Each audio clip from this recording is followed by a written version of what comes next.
Pessoal, boa tarde. Como vocês sabem, meu nome é Fábio Costa, eu sou coordenador do Núcleo de Prevenção à Violência Extrema. E é importante a gente entender o tamanho da importância do evento de hoje.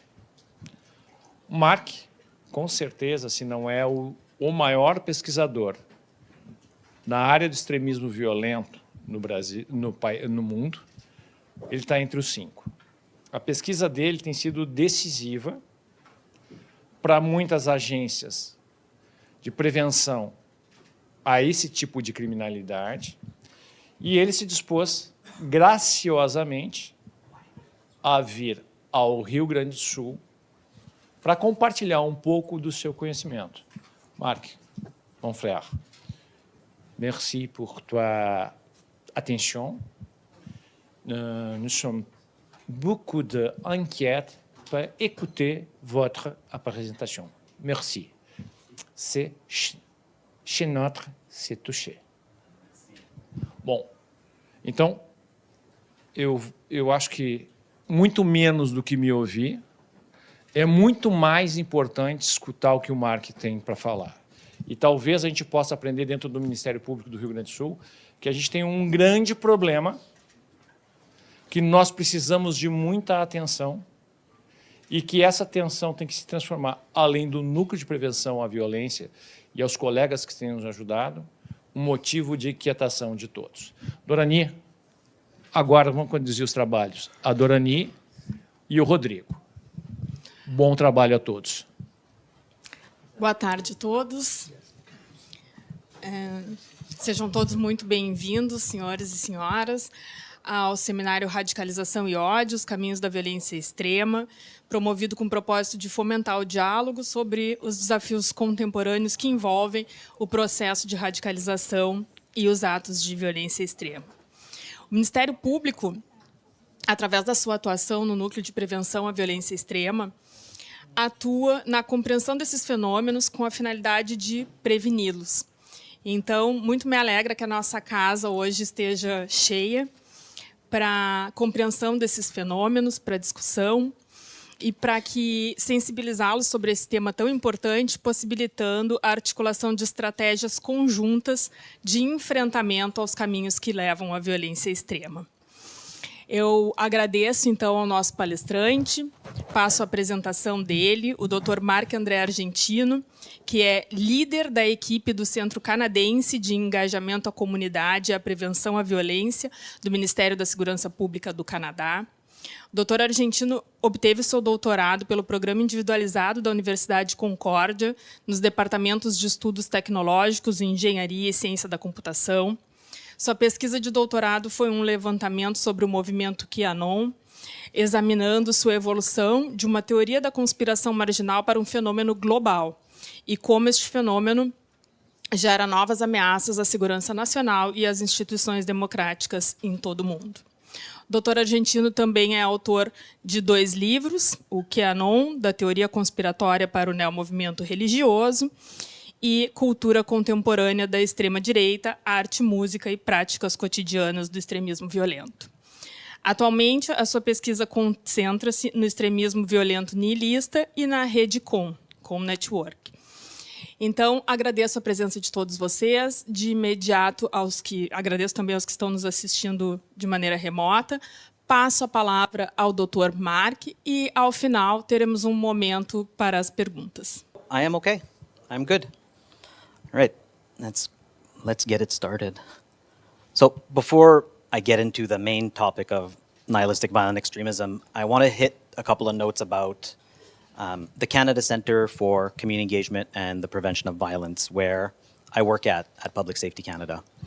And where we work, we're a new team in theory. We're very young in the field. We were created in 2017. And the goal of my team is to prevent radicalization to violence, both online and offline. And the prevention strategy in Canada, actually, I'm going to use it if I have it. There we go. So the prevention mission in Canada is part of our national strategy to counter terrorism.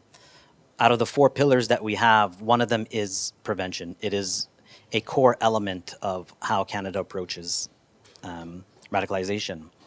And we are the team that is responsible for this throughout the government. And we're part of the larger national security apparatus. So we are separate from, but we work very closely with our law enforcement and our intelligence partners in the work that we do. The team that we have is comprised of a policy team. They're responsible for our online harms legislation, our work to counter terrorist and violent extremist use of the internet. We have an engagement team, in as much as I have been invited here and very welcomed by everyone at the NUPVE. Thank you, you're fantastic. We also do these type of engagements across Canada in our provinces in order to support our frontline practitioners on the ground. We have a research team. In-house, we have social workers and psychologists who have experience working with high-risk clients that are helping us develop our educational resources and our policies to make sure that it is reflective of what we see on the ground. And the newer team is the one that I lead, which is the data team. And we serve 2 functions. The open source unit is a team where we have 4 people like me. We're very small. The idea, though, is to create educational resources and threat briefings for our social workers and our psychologists. They are the one that comes to our team, and they ask us to provide them resources about what they are hearing from their clients or what they're seeing on the ground so that they could do their work more efficiently. Our psychologists and social workers don't have time to go on the internet and look at the things I do and try to make sense of them. So the idea of my team is to take what the type of threat briefings I would have done in the past in my old life for law enforcement or intel agencies, but give them to our practitioners so that they also know what's happening. Clinicians and social workers don't have access to classified briefings or intel threat assessments. This is what we're trying to bring to them. But my team is formed of academics or non-traditional experts in the field, but who have a deep understanding of violent extremists and terrorists. And we are really what's called a capacity building program. The idea is to build a large social safety net across Canada to make sure that those who are at risk, those who have the right types of grievances, do not fall through the cracks and become perpetrators. And that is our main focus. We are not here to tell people to change their ideology. That's not what we try to do. Our objective and the objective of our practitioners is to move them away from the precipice of carrying out violence. So to give a very crass example, if we have a Nazi in one of our programs who wants to kill Jews, we're not working to change their ideas that Jews are bad. We just want them to not want to use violence as a way of addressing their ideology or their grievances. The other thing that we do is we take an ideological agnostic approach. We don't care if you're far left, far right, ISIS, Al-Qaeda, anti-abortion. If you are a Canadian who is willing to carry out an act of violence, you fit our mandate to counter radicalization. And the reason that this is important is we could look to the United Kingdom. Last summer, they had an attack in Southport where an individual went to a ballet recital and killed 3 young girls. That individual was recommended to the PREVENT program. That is the British program for countering radicalization to violence. But he represented this new type of threat, the one where there is no clear ideology. Because the UK program was focusing on they need to have an ideology, he was not included in their program and was released. It was after this that he carried his attack. Just because you do not have a clear ideology motivating you is something that doesn't matter for the Canadian context. And that is an important element of how we approach it. We take what's called a public health approach. It's the same approach that hospitals take in treating diseases, and it is a whole of society approach. So it's not only law enforcement, but it's our social workers, our clinicians, our teachers, but also the parents and the victims. Parents and victims also need support, both psychological and socially, to make sure that they're given the tools they need and build up these protective factors. If not, we end up in these situations where the victims become perpetrators, and it just compounds the issue that we have to address. So we take a three-tiered approach to countering radicalization to violence. The first is obviously primary and early prevention. This is when we look at general education. So this is how to be safe online, how to detect disinformation, how to identify if something is created by AI, how to use the right safety settings so that your children are safe when they're using social media applications. The second one is those who are at risk, secondary prevention. And this is directed at individuals who are in groups or in ecosystems that are risky. They're at the initial stages of radicalization. This is where we could use a combination of both education and social support. This is about building up their protective factors to, again, move them away from the precipice. And sometimes there are misunderstandings about what the needs are. You put the word terrorist or violent extremist, and that'll scare a lot of clinicians in the Canadian context where they don't want to work with these type of individuals. But for some of them, the reason they're radicalizing could be, I am unhoused, I don't have a job, my children are hungry, or my family is starving. There are real grievances, or even at times perceived grievances, that can be addressed to minimize the risk of violence. The third category is where we have high-risk complex cases.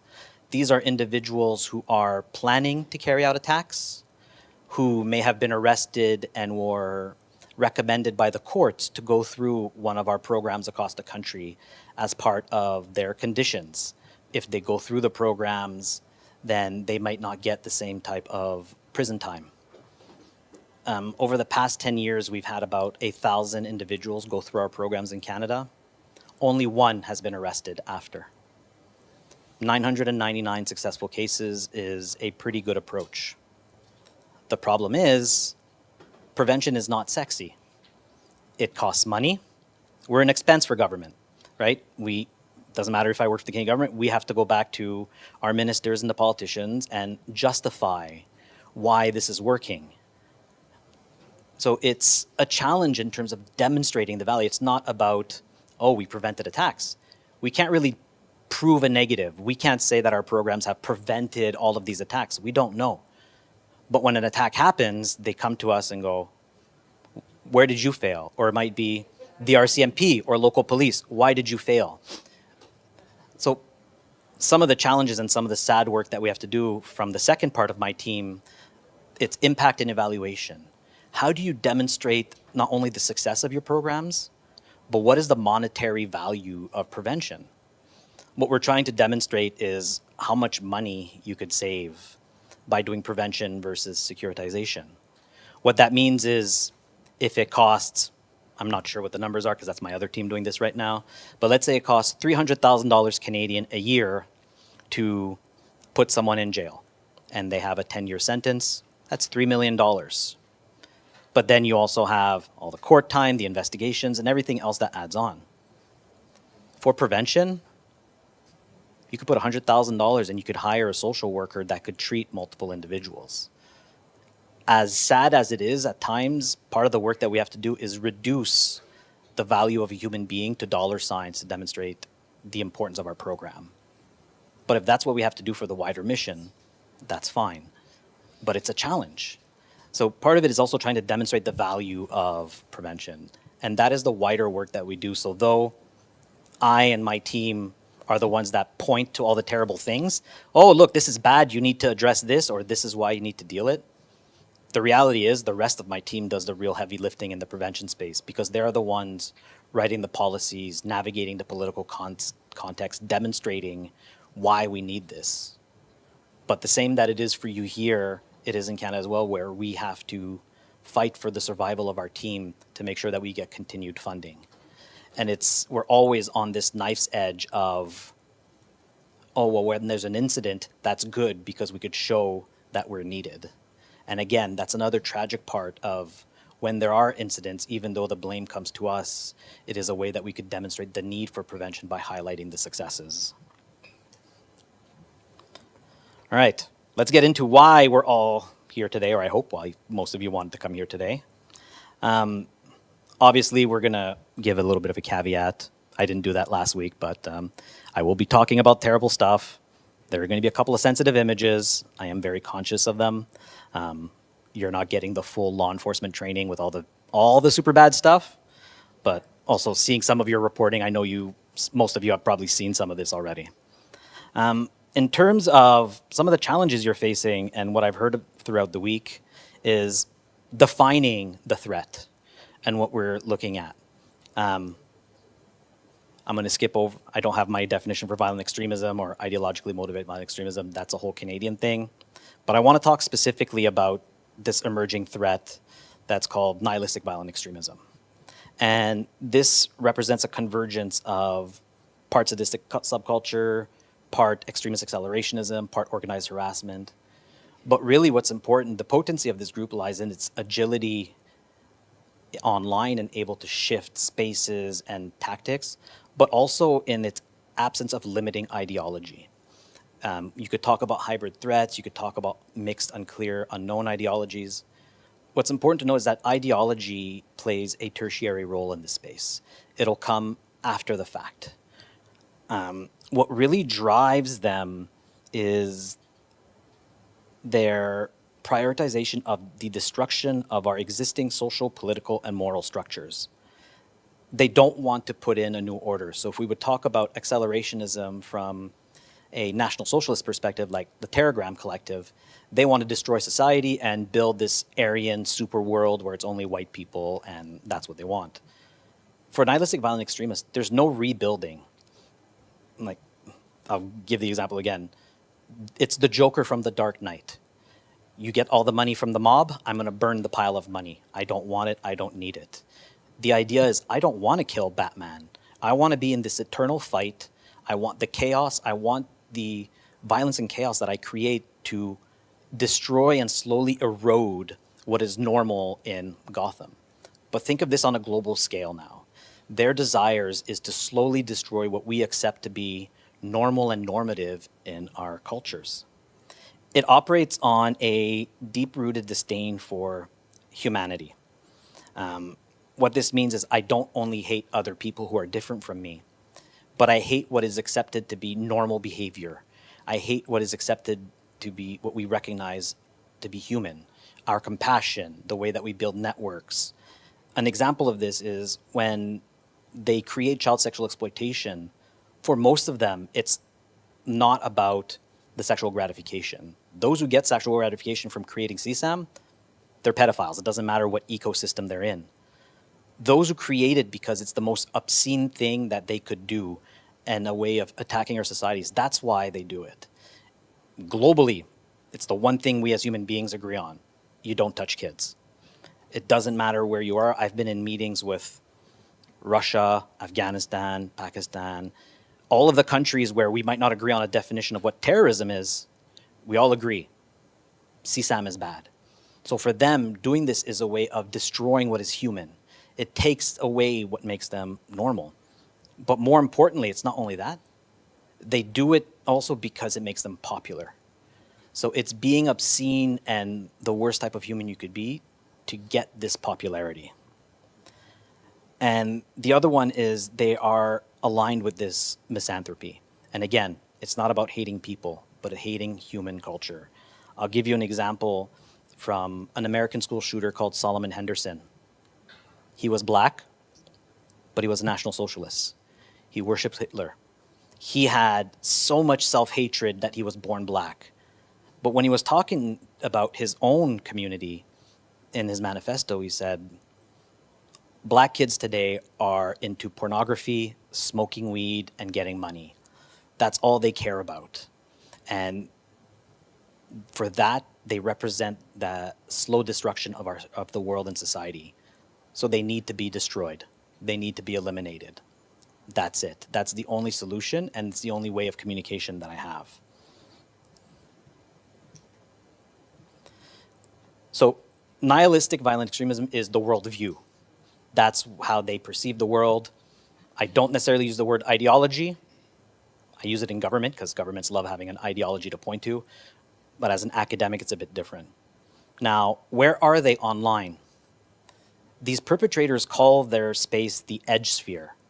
And this is continuously shifting and overlapping internet subcultures. This emerged around 2018, 2020. It really is what would have been called the edgelords.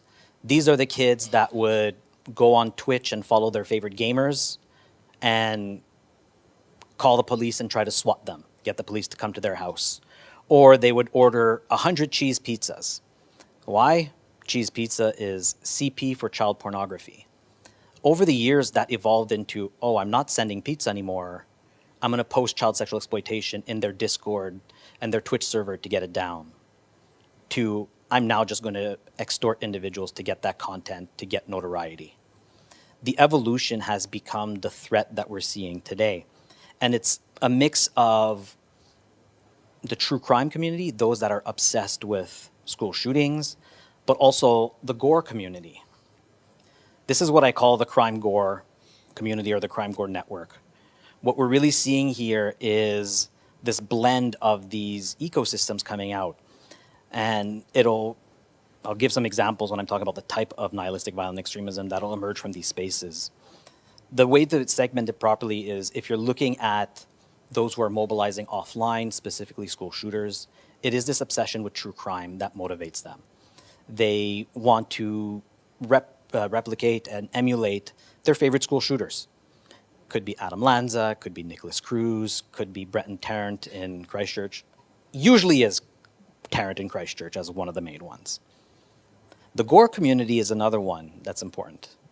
When I'm speaking of the COM network, which I'll define in a bit, the community that's involved in a lot of the atrocious extortion, but also the random beatings and violence that's been going on, the leaders who created these groups initially in 2019 to 2021 came from the gore community. They were editors. They created videos of gore content where they would not only take mass shooting videos, conflict footage, animal abuse, they would cut all the build up to that and just put violence after violence after violence with filters and music to create the most stimulating content out there as a way of overwhelming the senses of the individuals consuming it, but also to desensitize them to this type of violence.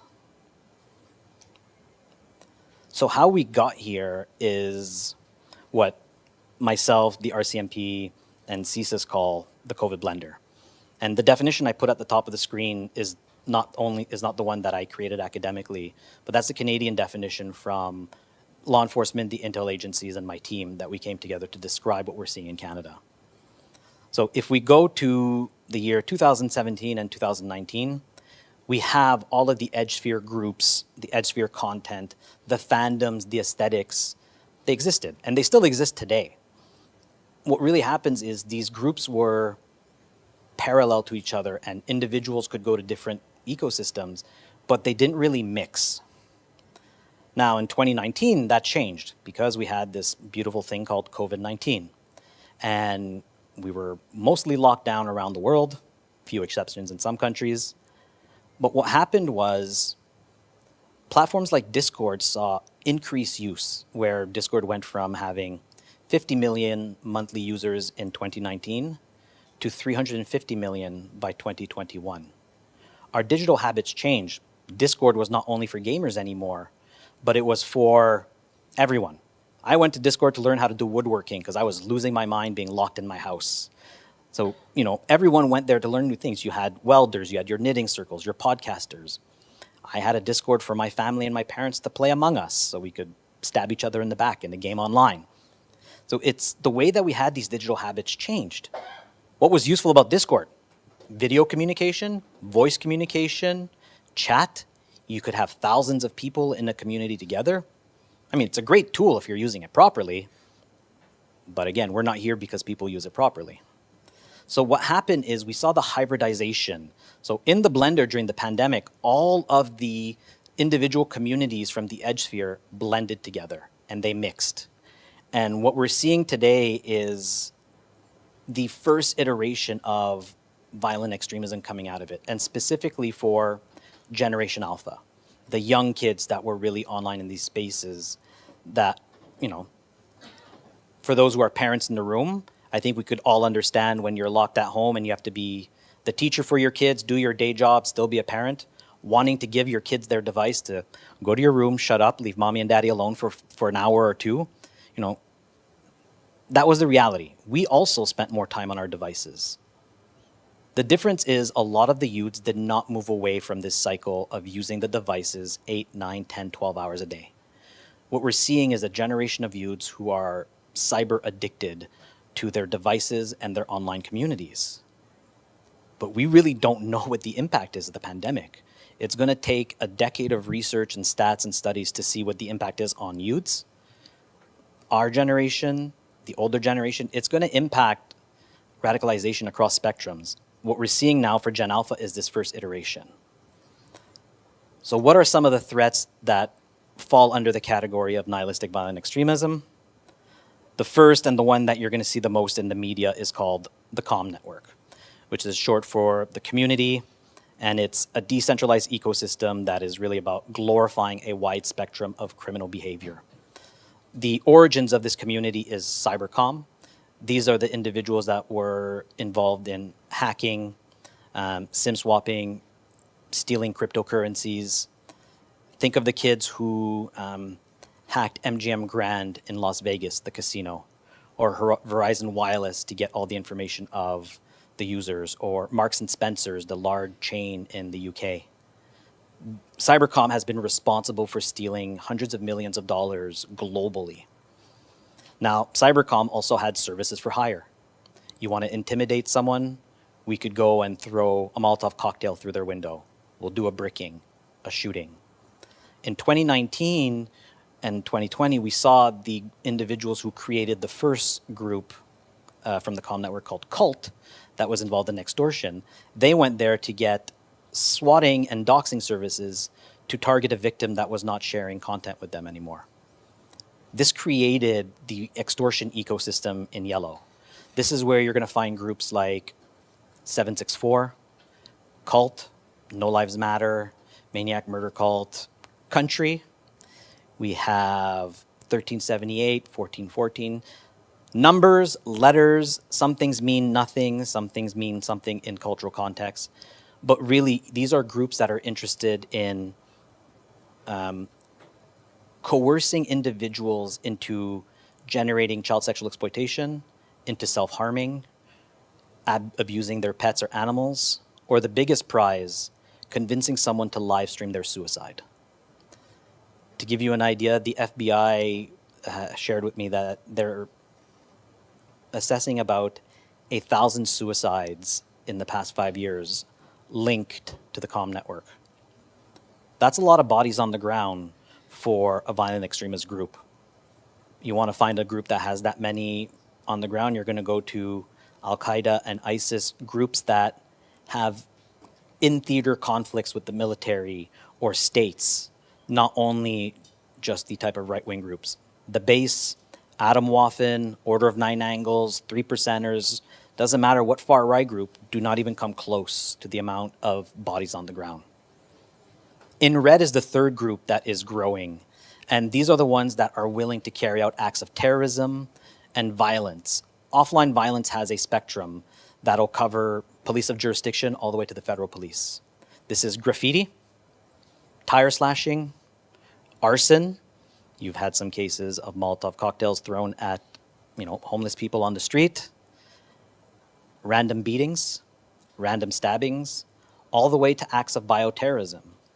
Mikhail Chisavillsky, the leader of Maniac Murder Cult, tried to create ricin and put it in candy and give it to Jewish and African American boys and girls dressed up as Santa Claus in December of 2024.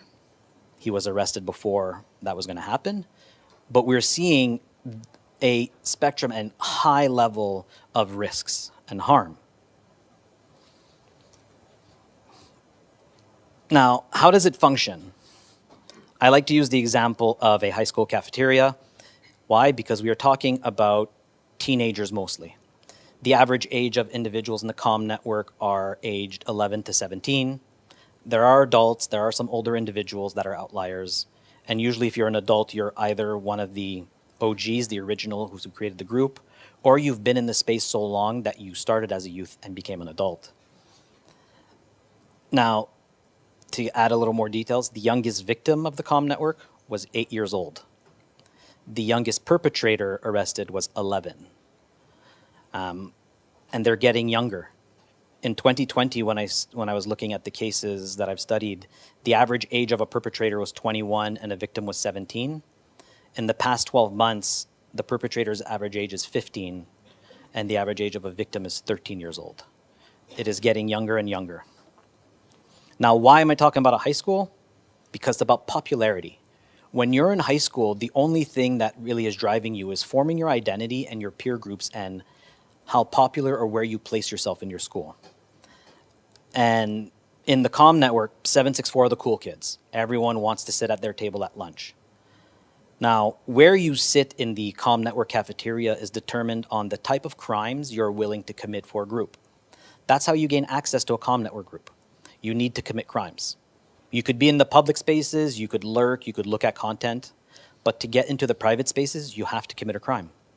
So you could be sitting by groups that are interested in cyber activities, into extortion and sextortion or offline violence.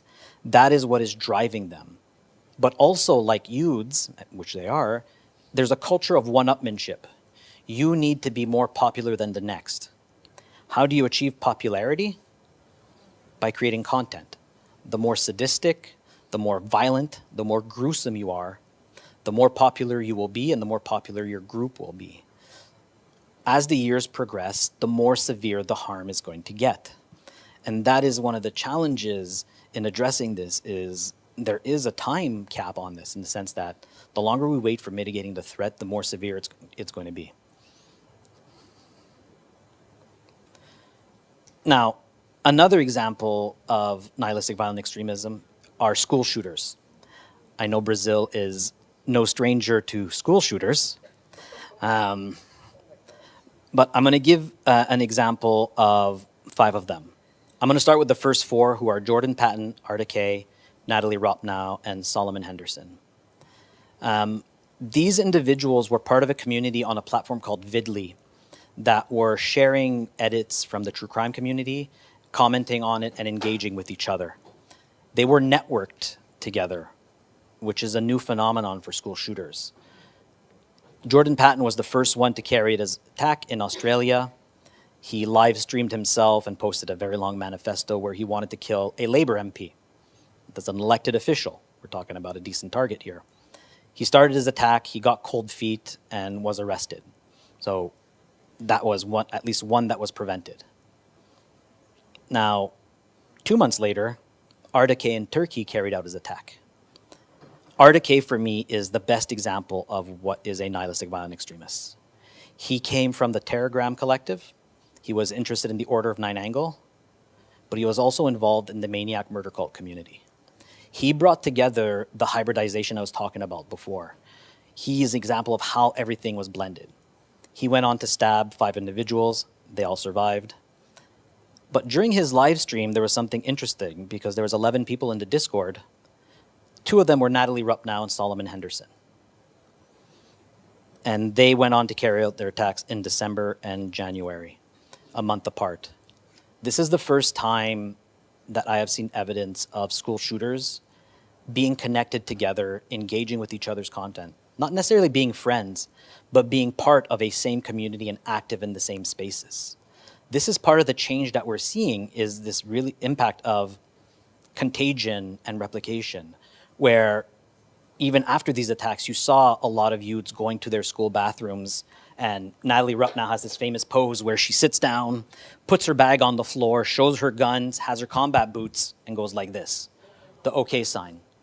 After an attack, you're going to see other kids who are talking about carrying school shootings.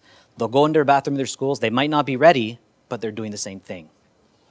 When you have 6, 7, 8, 9 after Solomon Henderson's attack posting simultaneously, that's a scary trend. They're not all American. Some were in Brazil, some were in Europe, Australia, New Zealand, Turkey. This is a global phenomenon. This is not just white kids doing the violence. It's changing the way that we need to approach the threat. The last one I'm including here is Robin Westman. And that is because of how some people have been talking about nihilistic violent extremism being connected to trans violence.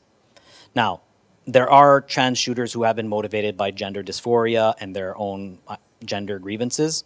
Aubrey Hale in the US is an example of this, where Aubrey targeted a Catholic school that they went to when they were young, and they were motivated by their history and their grievances there. Though Robin targeted a school that they went to, their mother worked at, and they were familiar with, when I was translating their manifesto, what came out was not their trans identity. It's, I am a fan and I am fascinated with Columbine school shooting in 1999, Adam Lanza, and Nicholas Cruz. Robin was a fan of the school shooters where they idolize these individuals the same way I idolize hockey players, or you guys might idolize your football players. So this is what was motivating them, as well as a deep self-hatred and self-loathing, and a desire to know what it feels like to kill someone. Both on their gun and in their manifesto, Robin is clear time and time again. They say, there is no message. They were saying, I was going to target a synagogue. I was going to target a supermarket or a store with a lot of black people. I'm going to target the school, the Catholic school. The news after the attack were like, oh, this is anti-Catholic violence. No. They were looking at targeting a store with a lot of black people. Why? Peyton Gendron in 2022 in Buffalo targeted a supermarket with black people that they were wanting to emulate. Why would they target a synagogue? That's going to get headlines. If I go and kill Jews, it's going to be all over the news. But more importantly, targeting a school with young kids will get them even more headlines. And that was the reason why they chose that. It's killing kids will get them the most notoriety. And they chose a Catholic school because they went there, their mom still worked there, they knew the best place to position themselves to get kills, they knew the entrance and exits, they knew the lay of the land. It's familiar. Why would you choose something that you're not familiar with if you're going to commit one of these incidents? So it's also important to realize that the motivation for these incidents are not driven by ideology. And this is the complex part. There is no message except for the violence itself. The third part, and this is the more complex one, are spaces like the cute core and self-harm and eating disorder communities. Now, cute core is a subculture that, if you have a daughter, you probably have lived through. It's pink, it's fluffy, it's influenced by kawaii culture in Japan, Hello Kitty, princesses, sparkles. There is a normal aesthetic that's attached to that. But like any fandom, there's always a dark side to some of them. And what we see with the cute core community is this pastel filter that they have on their colors and their aesthetics and their items hides something deeper and more nefarious. It's hiding the self-harm. It's hiding the eating disorders, the suicidal ideation. What it does is create a sense of familiarity for young girls who are brought into these spaces where like, oh, I'll recognize this. I loved all this stuff. This is okay for me. Up until they're presented with the gore, the animal abuse, the self-harm. What they're looking for are vulnerable individuals who are already self-harming. This space also celebrates their psychiatric comorbidities. What this means is you are competing to be more mentally ill than the other person. The same way that in the comm network, you need to commit crimes to get into some of these spaces, to get into private cute core groups, you need to be put into a psych ward. You need to get a specific prescription. You need to have a suicide attempt. And part of the grooming process is they're coaching these kids on what to say to a psychiatrist after a suicide attempt to get the prescription that they want to get them high to go back online and do more stupidities. So though there could be real mental issues, which in most cases there are, there's also a performance to it where they will push it even further to get what they need. The cute core and self-harm space is where we see a lot of the victims become perpetrators as a form of survival. Because most of the young boys and young girls that are part of the cute core and shed space are going to be passed around from individuals to groups to be victimized over and over again. If you want to get out of these spaces, you have three options. You crash out and burn, and you're so broken, you go to your family or your friends and you get help. That's rare. You kill yourself. Suicide, not coerced, just suicide from the trauma and harm, very common, and I have spoken to too many parents who have lost their kids in Canada and abroad. But the third one is you become a perpetrator. A lot of these kids don't see any options of getting out because they're so scared of getting swatted or doxxed or having their parents or their communities targeted that they decide to become a perpetrator, to become one of the scary people in these networks so that no one will want to come and target them again. This is complex for prevention, for the judicial process, for investigations. You can't talk to a psychologist if you're a perpetrator as well. In Canada, they have a duty to report. If you speak about a crime you committed, our clinicians have to bring that back and report it. How can you have a meaningful conversation to open up the dialogue with these individuals if you can't talk about what it is? How am I doing on time? Okay. Now, this whole dynamic is complex, and I'm going to talk about the nihilistic violent extremism ecosystem and ideology. That is where community is created. But there's also another element that the British are talking about called violence fascination and ideation. So there's a cycle here, and then we're going to cover it quickly. Part one is the initial stage. I want to go look at what it looks like when someone dies. Or we're talking about the conflict in Ukraine. All right, what does it look like? You're going to see bodies on the ground. You're going to see animal abuse. You're going to see, go on a site like Watch People Die. Any way that people die in accidents, mass shootings, in theater, you consume that content. That's your initial risky behavior. Now, for some of the people in there, they're going to start making friends. They'll build community. And if that's what you're looking for, well, you need to start getting status and some popularity. So now you go to create edits. You'll take your favorite gore videos, like I was saying, and you make a new one that's way more intense. Trippy, who was one of the leaders of 764, who was arrested in the US recently, used to do that for a group called 6996. He used to make gore videos, and that's how he became popular. That's how he became known. Bradley Cadenhead, who created 764, was part of a gore group called Sick Fuck Nation. A lot of these individuals started in these space by creating edits. You get communities, you get new content, you get pro-social feedback. Oh, your stuff is so cool. You're so awesome. I like you. I'll join your group where you're posting this stuff. It's the same thing as you have, a teenager posting a cute picture on Instagram and getting all the likes. Instead of cute stuff, it's gory content. This is how community is built. That's your 1 and 2. Now, over time, there's a risk of behavioral changes in light of grievances, trauma, and everything else. And this is where we get into violence fascination and ideation and some of the pre-mobilization behaviors. You might have individuals start researching the tactic, techniques, and procedures of their favorite shooters. Robin Westman dressed up like Nicholas Cruz in their bedroom and reenacted the school shooting from the live stream that was online, going step by step like they did, pretending that they were this individual, pretending that they were their idol. You're going to do budgeting. You're going to look for weapons.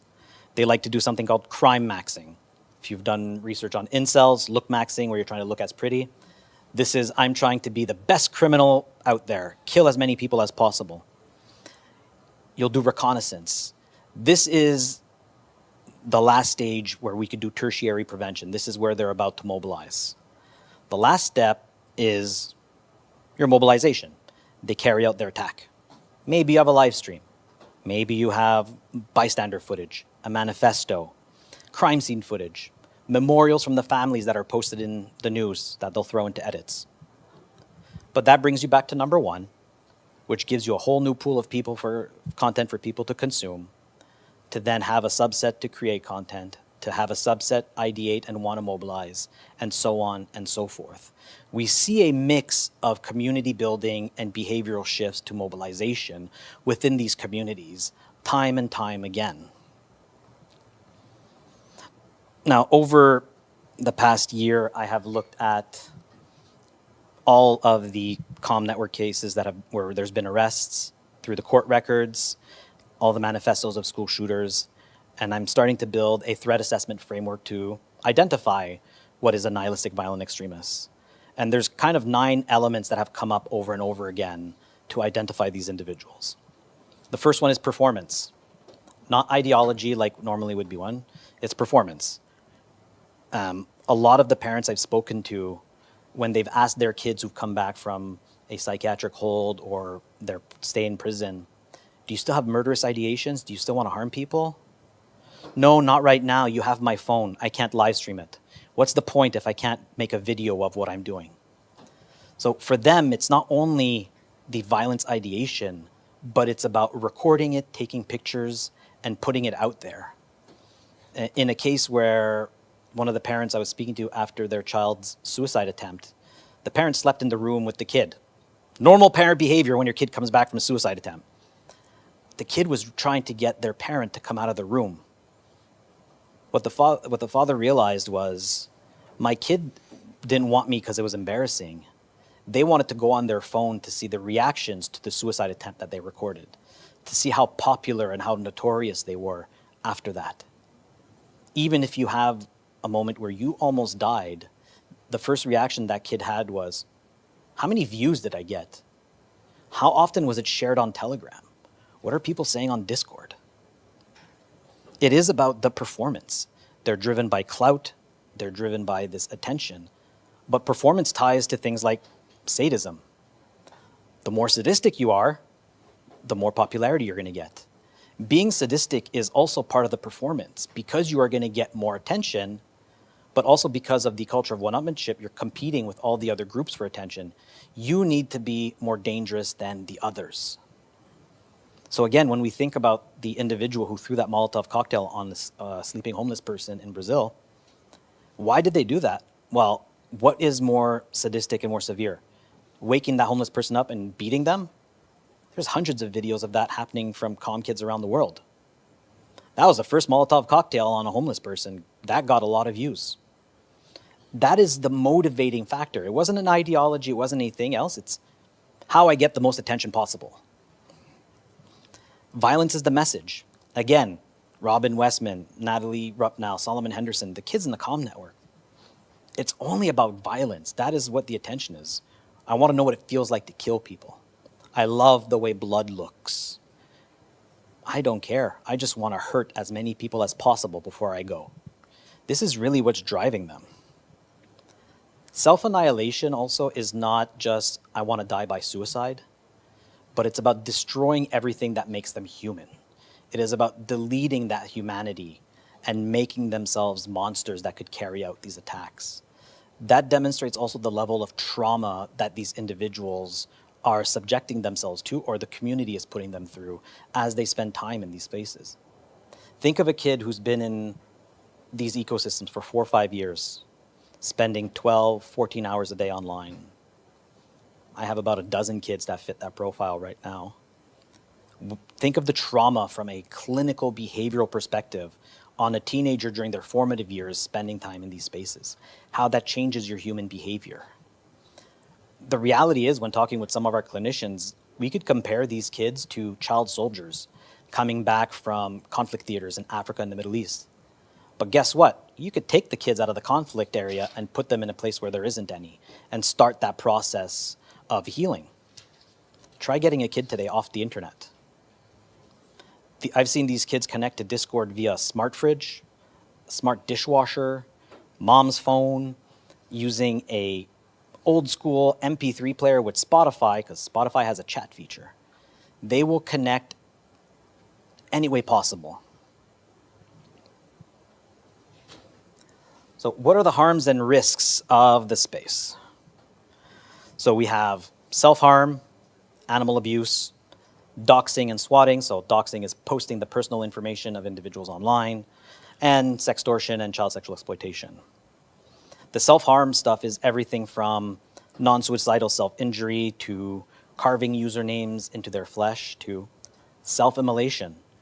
There was a 14-year-old girl in Czech Republic who convinced a trans boy who was stuck in Tibet during the pandemic to immolate on a live stream for clout.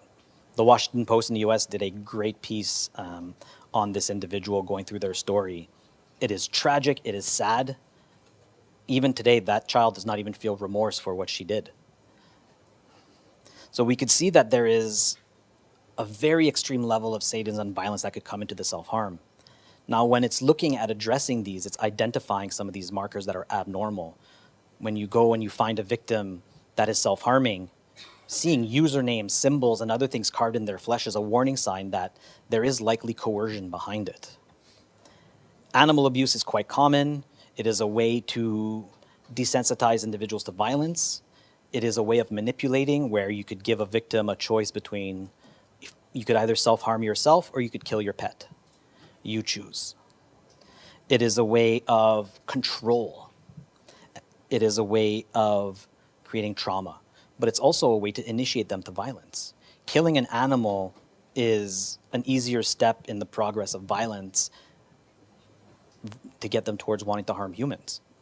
Pets are readily available either in the household, in the neighborhood. It is easier to distance yourself from what you're doing in terms of the harm.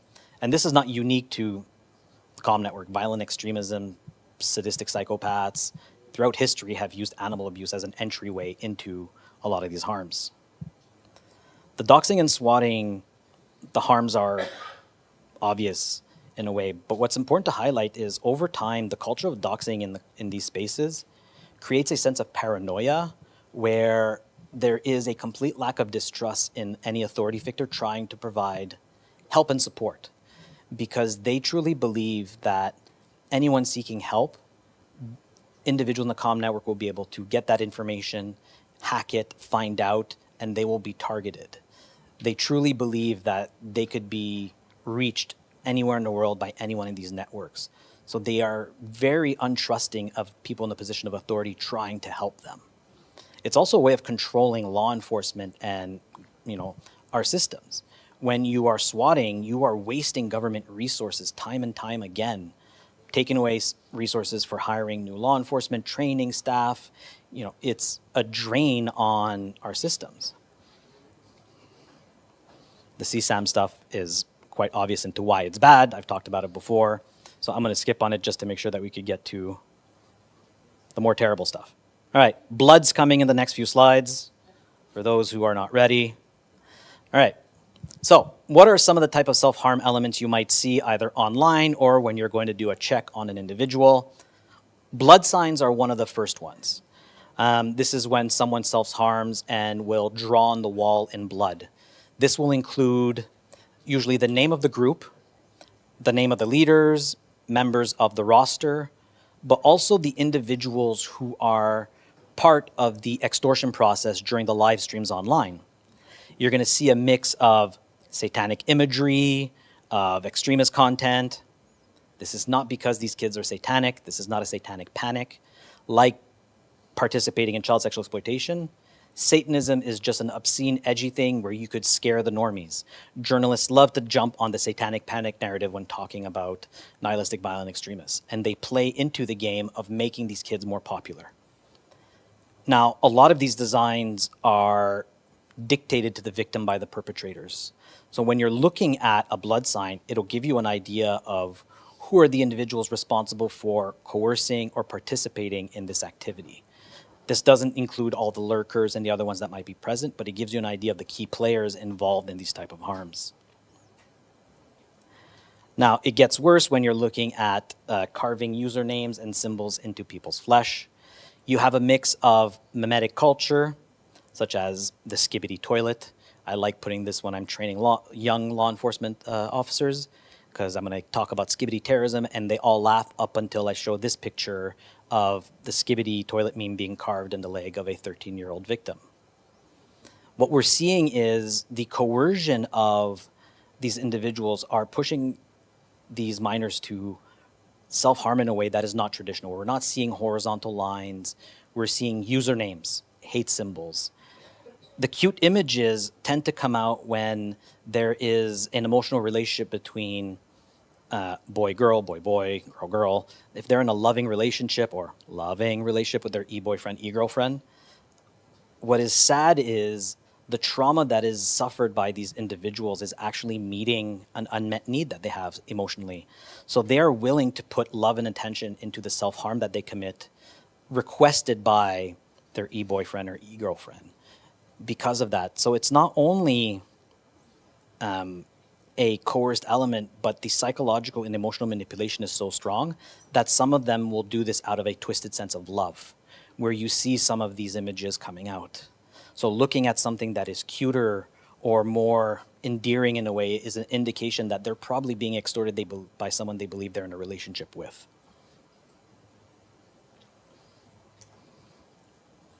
Eating disorders are another way where individuals are coming into these spaces. Again, that's part of the self-harm and eating disorder space, pro-anorexia community.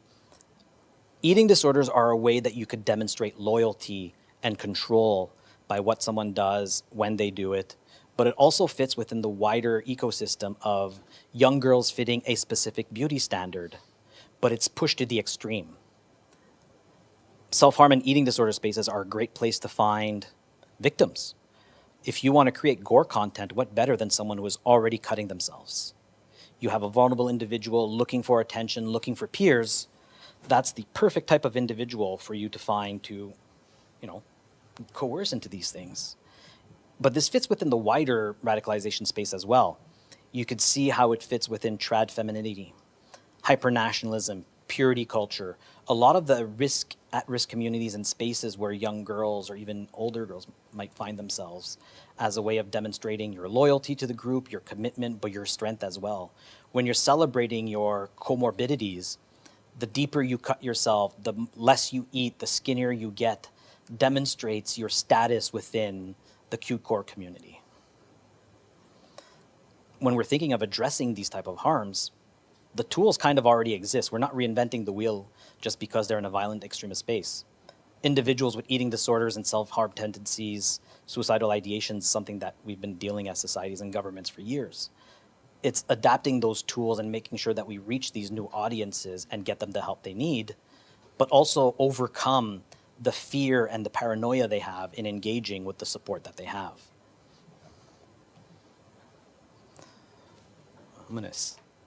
I already talked about shed culture, so I'm going to skip over it.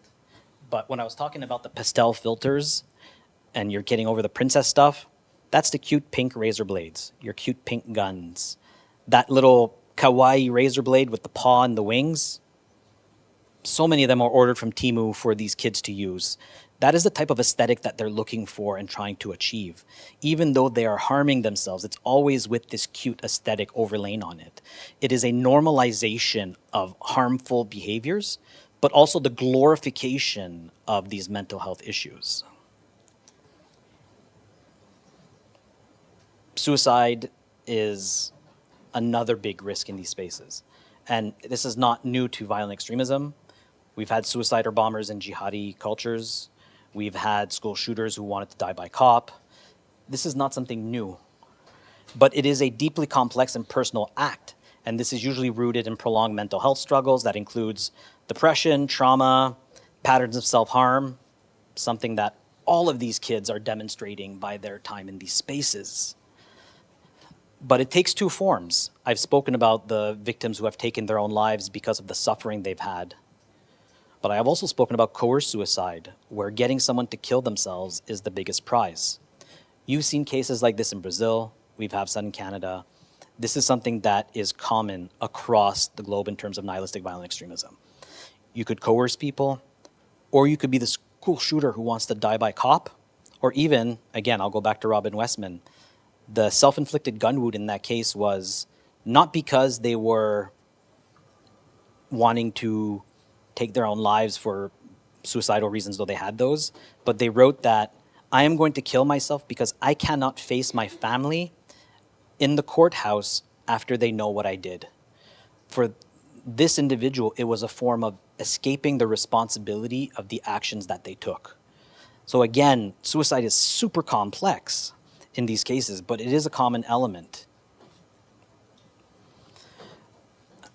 In terms of what we have seen from the National Center for Exploited Missing Children, so I got a screenshot from NCMEC, which is basically an organization in the US that takes in all the reports of online child sexual exploitation around the world, and then they filter those tips to governments around the world.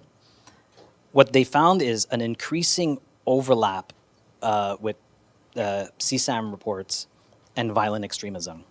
They're calling it sadistic sextortion now. And what they saw was in 2024, they had more than 1,300 reports of CSAM overlapping with violent extremism. Now, that's a small pool. They have hundreds of thousands of reports on a yearly basis. But it's the percentage that is concerning, where 69% of their reports received in 24 with a nexus to violent extremist group were made by a member of the public. NCMEC functions on self-reporting by the social media platforms because of Section 230 of US legislation.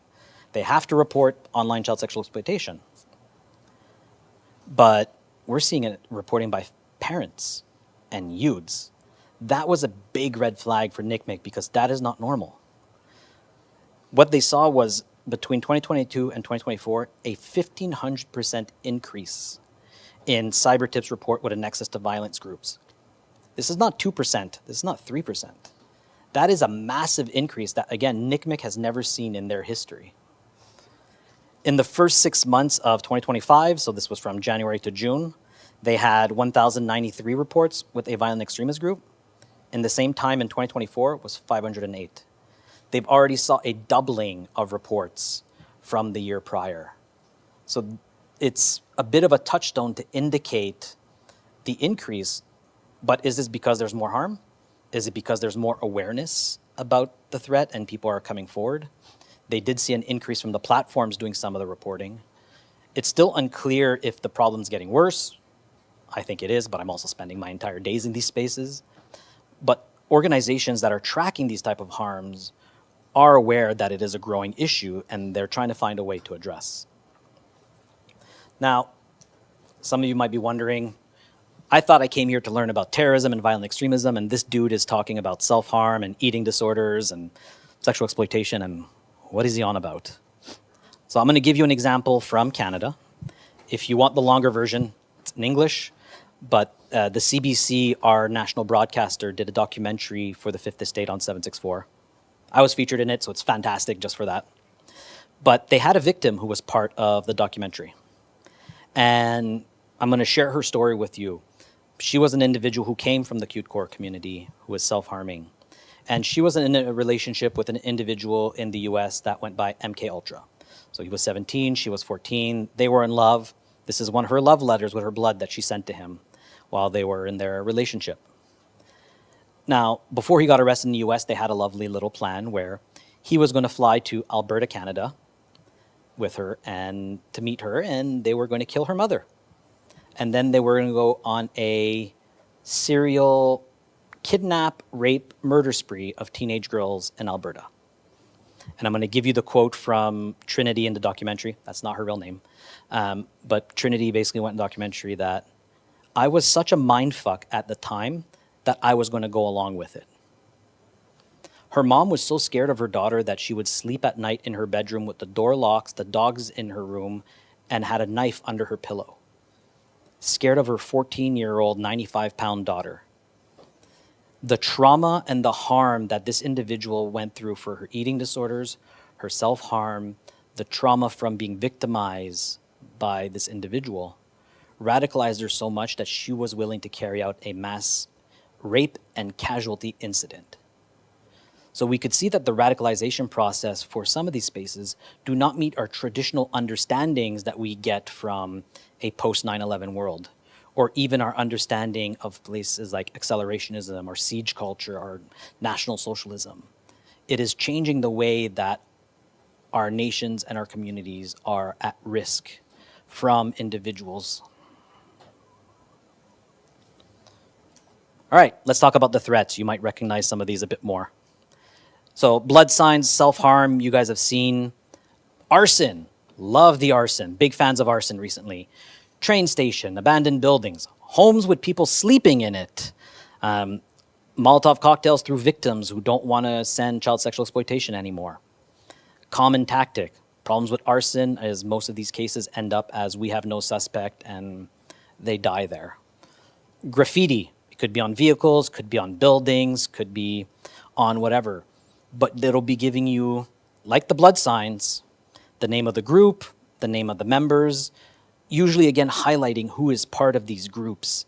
Having a way to capture and track these will start build a pool of perpetrators from these networks that are criminally active.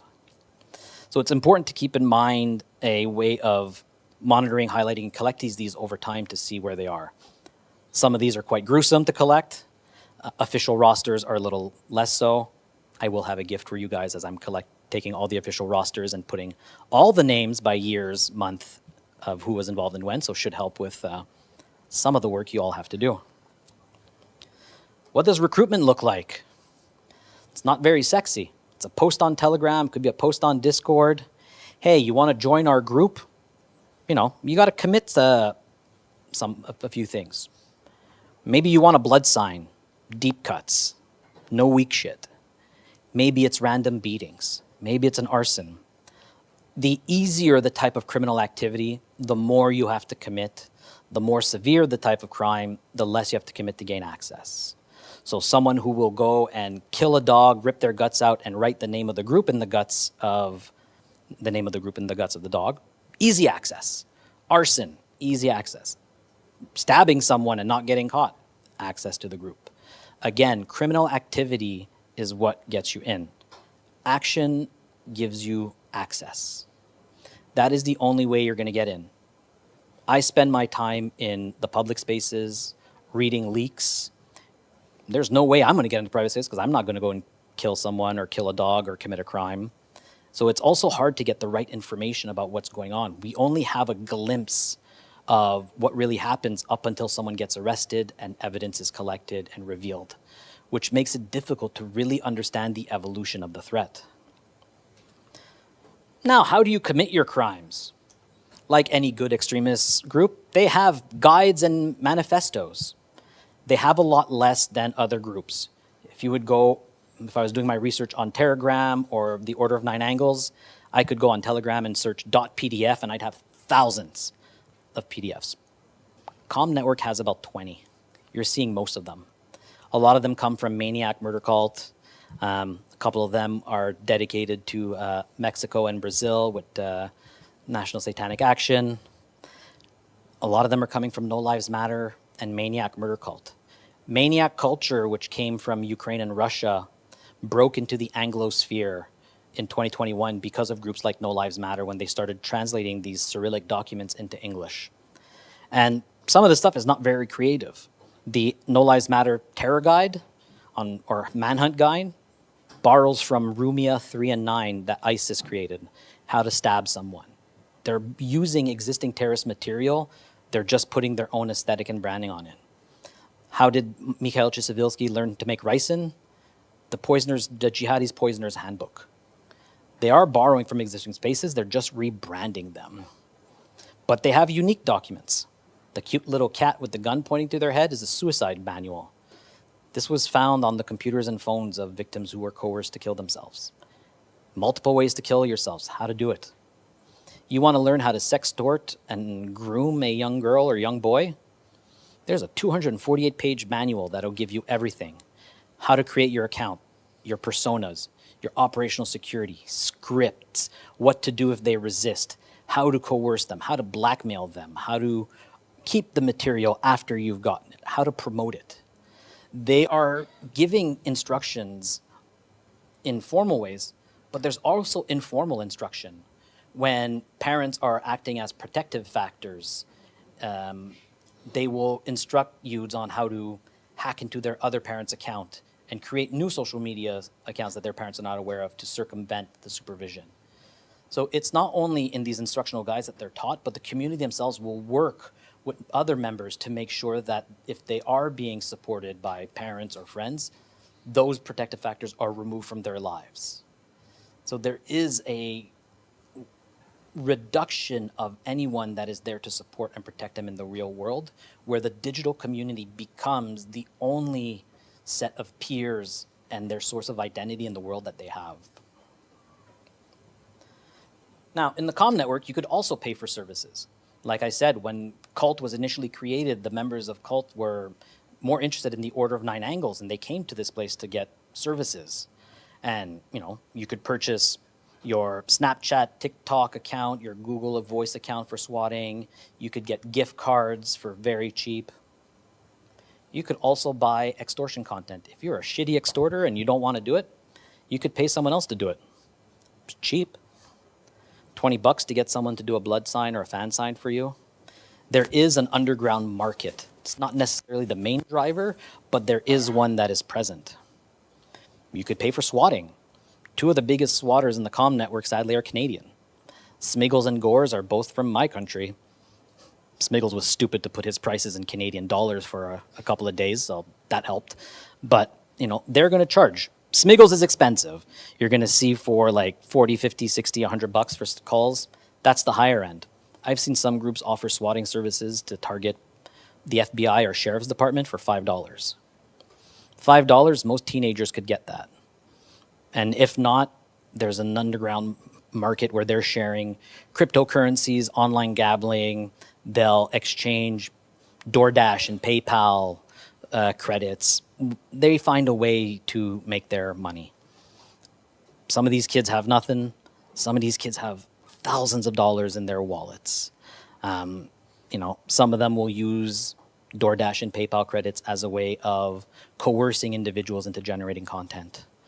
So it is an underground market that is still untapped, needs a lot more work in terms of the financial crime side of it. But that is also another avenue in terms of investigations to understand where the money is coming from. The problem is it's not going through the bank. You know, there's not many very good OSINT techniques to track DoorDash and Uber Eat credits that are being transferred between accounts. But that's the way that this economy functions with these individuals. Why? They're teenagers. They don't really give a shit about having all the money to buy some stuff. Buy something on my Amazon wish list. I'm hungry. I've been stuck in my room all day. Who's going to give me $5 for, you know, McDonald's credit, and I'll do whatever. There is an exchange of goods for service that occur in these spaces. Just to give you an idea for swatting. Oh, no, that's not swatting. Sorry. There we go. Aha. All right. This is the context piece. 2 more slides and then I'm done. So in terms of the scale of what we're dealing, I'm going to caveat it where the data that I have on these 196 arrests in 31 countries is incomplete. These are cases that are sealed because they involve minors, involve child sexual exploitation. Some countries don't give easy access to court records. If I want to get stuff from the UK, they charge 5 cents per word. So if you want to get one court record for an individual, it's like £20,000. My Canadian dollary dues are not worth that much, so it's a challenge. Now, my data set is also biased from the US in the sense that they have a system called PACER, which gives you access to their court records, which is fantastic. It helps a lot. And my data is biased with Brazil, thanks to NUPVE giving me information and access to some of your cases and understanding what's happening here. At least for you guys, there's a benefit in understanding the threat model I'm building. It's going to be based on what's happening here. So basically the numbers I'm going to give you in terms of victims is small. It's actually bigger than what I'm going to say. But even the number is terrifying. So 196 individuals in 31 countries have 5,040 victims in 5 years. Now, if you look at the countries that are there, you hit every part of the globe. The only ones who haven't committed a crime are the penguins in Antarctica and the North Pole. That's it. And honestly, once we get some teenagers in one of those research stations, I guarantee some asshole is going to do it. So give me a couple of years, I guarantee we're going to get some. They're white, they're brown, English, Spanish, Swedish, Brazilian, it doesn't matter. North Africa, Australian, like, you know, we had a recent attack that was in Indonesia this week. You're crossing global boundaries, linguistic and cultural boundaries. They are all connected by the desire to carry out violence for the sake of violence. That is what brings them together. Now, there's 14 victim fatalities in my data. These are suicides. How much did I say the US is investigating? 1,000. That's how off my data is. And this is just from what I know from the court records. Perpetrator fatality, 1. The lesson is don't smoke heroin on a live stream, you might die. Victims injured, that 2,776, those are young boys and girls that were victims of self-harm or child sexual exploitation. When an individual is arrested, you don't have all of their victims mentioned in the court records. I don't count them. White Tiger has over 200 indictments in Germany. They're looking at 100 victims. But that also means that there's 100 victims that they're not able to identify yet that are not going to get counted. Perpetrators injured, 1, don't resist arrest, you might get hurt. Properties damaged, that's 28 arsons. Honestly, there's more. Victims swatted, 1,531. Think of how much money is wasted from police officers. And this is global. There was an individual in Peru who was arrested for swatting people in Canada, the US, and Europe. Last year, 2 years ago in Canada, we had 300 bomb threats at different synagogues, schools, government institutions from an individual in India, from the COM network. So when you think about the type of response, the fear that it has on the communities, it is massive. And that is a form of control. They could target a victim who doesn't want to comply. They could swat their house, their parents at work, their schools. It is a form of control over their environment, but also that of their victims. Animal injured, 43. I know there's more. There's probably 43 animals that are injured or killed on a daily basis in a single chat. But again, that's what's in the court records. Cybercrime victims, this is the one where it's not only individuals, but goes up to entities, organizations. But again, we're talking about teenagers who hacked MGM Grand. Casinos. Those of you who work in the cyberspace, we could understand the type of cybersecurity casinos have to protect their systems. These kids are getting around that, either through social engineering or brute force cyber knowledge. I've seen some of these kids create CSINT suites of tools to do pen testing. I've seen some try to create this summer a 764 VPN. They are brilliant. I have a degree in engineering and in computer science from my PhD. I'm an idiot compared to what some of these kids are able to do. But that also explains the fear that some of the victims have, knowing the reach that these individuals could have or their friends have in terms of technological capacity. So I'm going to end with at least a little bit of hope from the Canadian model to demonstrate what we're doing. We have 1, 2, 3, 4, 5, 6, 7 programs across the country that are funded by us in order to support individuals going through the process of de-radicalizing. We're trying to get them to leave these groups and their hate lives. Sadly, we only have 40 clinicians who are participating in this program, which means that there is more work than individuals available. Part of the network that oversees this is called the Canadian Practitioners Network. And they are individuals from this community that go across our country, but also around the globe to train individuals in the best practices to help individuals that are high-risk clients wanting to leave these groups and these environments. And again, it is a complex model. It does require a lot of resources, but it has been very successful. So for those of you working in this space and who want to engage with our practitioners, because I'm not a prevention practitioner, I tell them the bad stuff and they figure out how to deal with it. But those of you who are working in the social or psychological or clinical space and you want to network with people who have worked on the front lines, I'm happy to connect you. They are an invaluable resource in terms of navigating these spaces. And they could highlight some of the challenges and benefits of working on this stuff. So that's it. If you or your team are interested in getting the products that my team does, my email is there. Fabio has the card for the Canada Center. I am happy to add you to our distribution lists. It's in English. Throw it into Google Translate, ChatGPT, you'll get the gist of it. But these are available to you all as well. Thank you.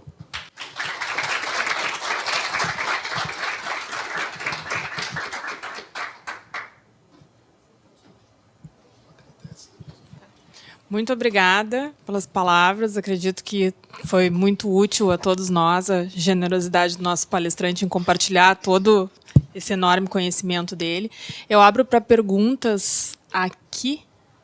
Alguém quer? Mark, brilliant exposition, very insightful and impactful. As expected for those who know your your work. Thank you. And you've mentioned in the beginning of your lecture about the early stages that the Canadian government faced when they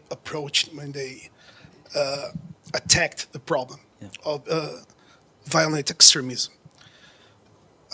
I would like you to share, in your experience, what are the key elements for an effective prevention policy, especially when we're dealing with a country like ours, who is in the early, like in the most initial state of awareness of the threat.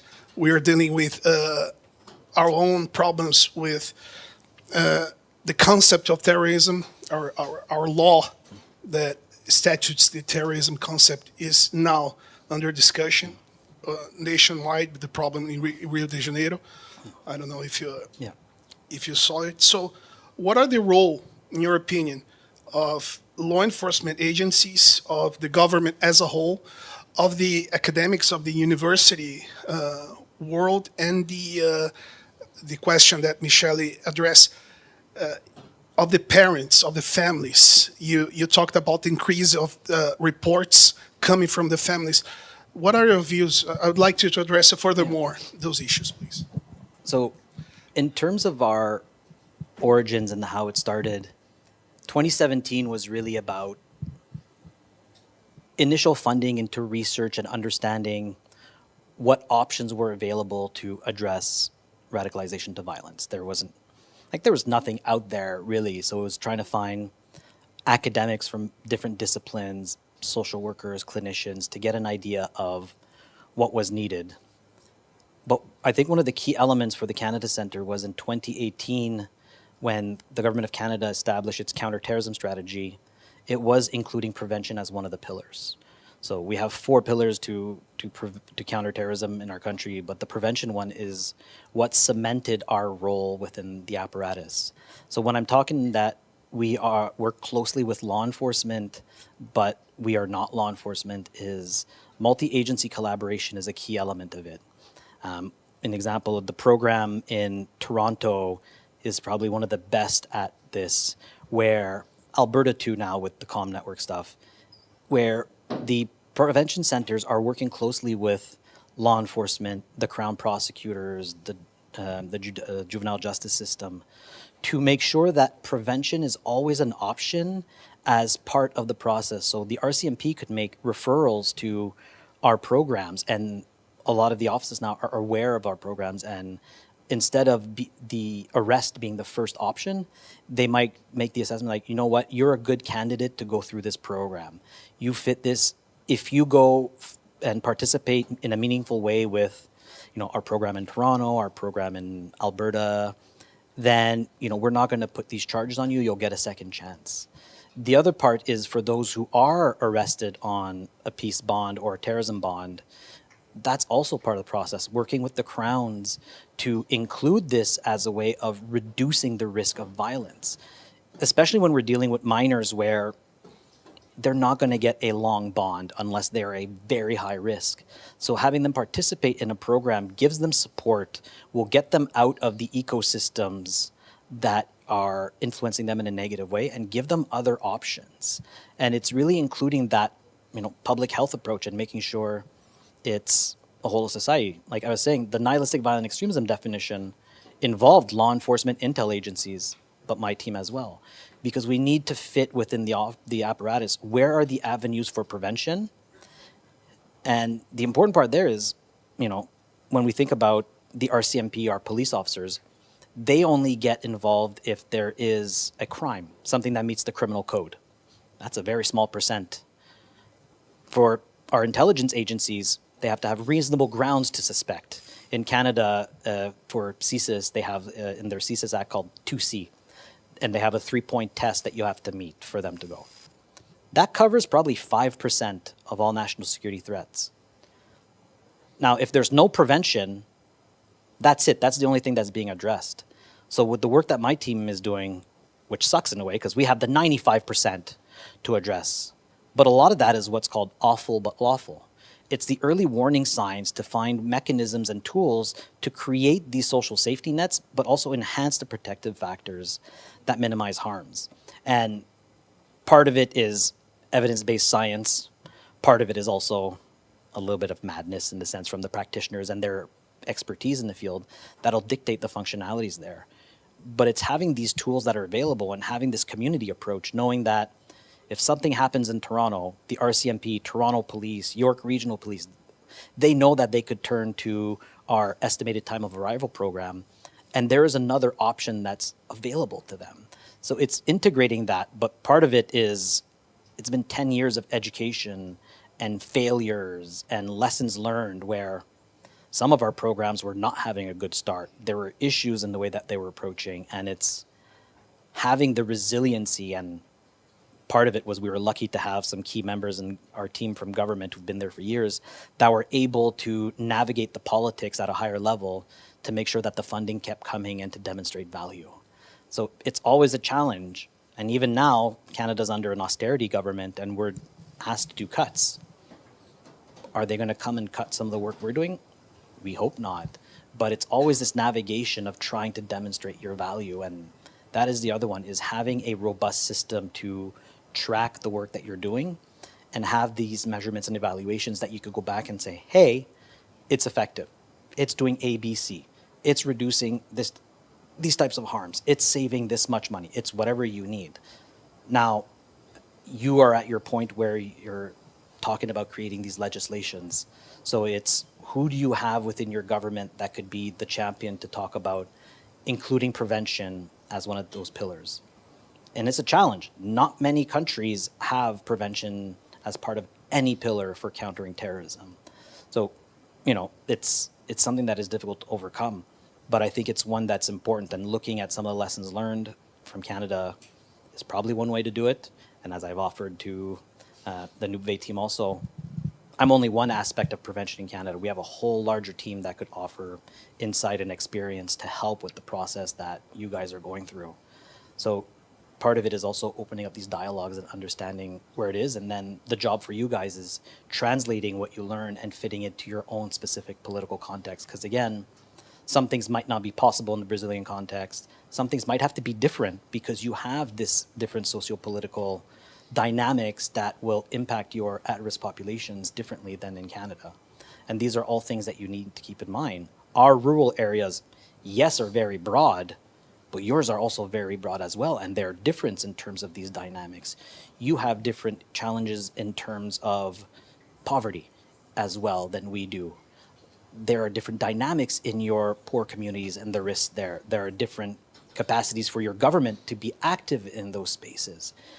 So it's also understanding your dynamics and finding your partners on the ground and then upskilling them. I know, Michelle goes around and she trains educators and social workers. I know other people on the team do that.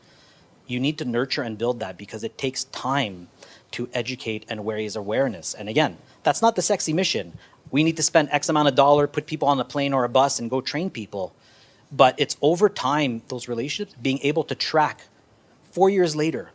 Look at all the work they're doing, how many people they're helping. That's the stuff that you need to bring back and track. So part of it is establishing those systems to have that information also. Also for your parents' question, that's harder. Part of it is making the resources available in a way that parents could understand, but also parents have access to. So some of the challenges are, what are parents going to look for? They're not going to look for the same type of words that we would look for as practitioners. They might go look, How do I get my kid out of a cult? How do I unbrainwash my kid? How do we deprogram them? That's not the language that we use. So it's also addressing the way that information is searched for by victims and parents to make sure that the important content is coming up. But it's also partnering with existing organizations. So in Canada, we have the Centre for the Protection of Children. That is looking for their partners. It's suicide hotlines. It's working with the networks of doctors and pediatricians to identify some of the risk factors and raising the awareness and having the information to pass on to the parents. But that's not easy to do, and it takes a lot of time to bait these resources, and that's something that my team is trying to do right now. We work with organizations like Civics, White Ribbon. I'll send that all to you, Fabio, so you could see what this stuff. They also have products that already exist for parents that they've developed. That's really the primary education. So finding your civil society programs, your NGOs, your academics that are actually knowledgeable of this. They don't have to be Brazilian. There are some around the world that will give you the knowledge that you just have to translate in your language that you could use. So it's also understanding what is the prevention network globally that you could take and build from and learn from. You don't have to start from zero because other countries have already done that work. You need to adapt it and, in a way, secure the money that you need to keep this going. Thank you. Tem uma pergunta? A importância da network no Brasil e o papel dos brasileiros na network mundial. So, Mark, you've addressed the episodes that we had regarding Molotov attacks and school shootings. We've exported our own copycat star, the Guilherme Taussi, who was found a picture of him, I believe, in the material that was apprehended with Solomon Henderson. In your experience, what is the current stage of influence that especially 764 has here in Brazil, and the perspective to apply that concept of not only law enforcement but also prevention to their activities? So, just for the Solomon Henderson thing, what's interesting about him and others, the school shooters are probably the best researchers about other mass shooters.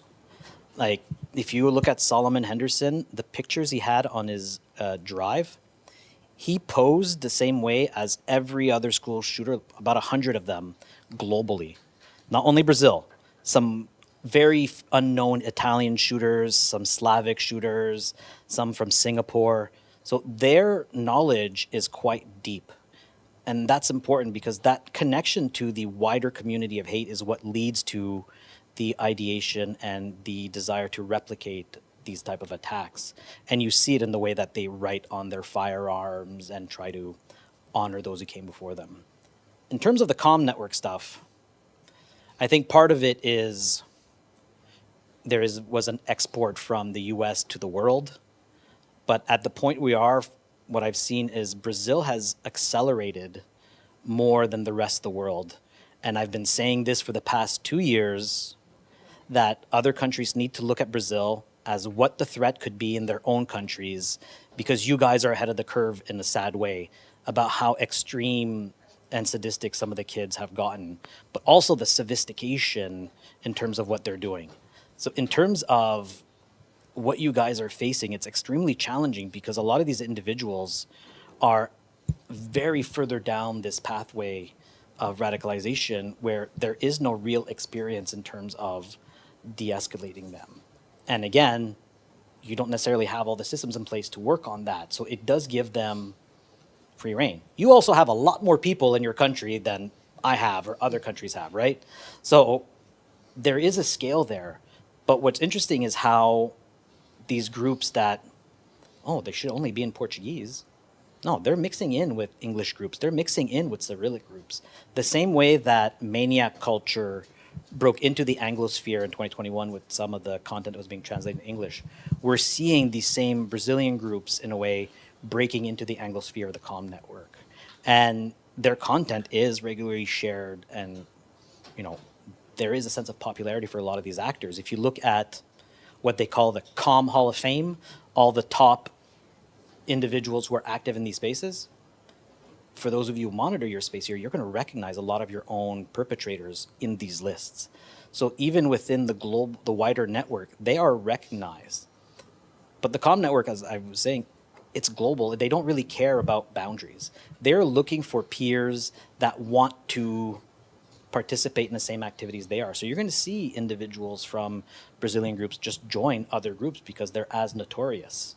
So there is this sense of sharing. The challenge too is if a group comes down, if you're law enforcement, you need to coordinate with international partners because you'll probably have, if you have a roster of 8 people, I guarantee all 8 of them are in different countries.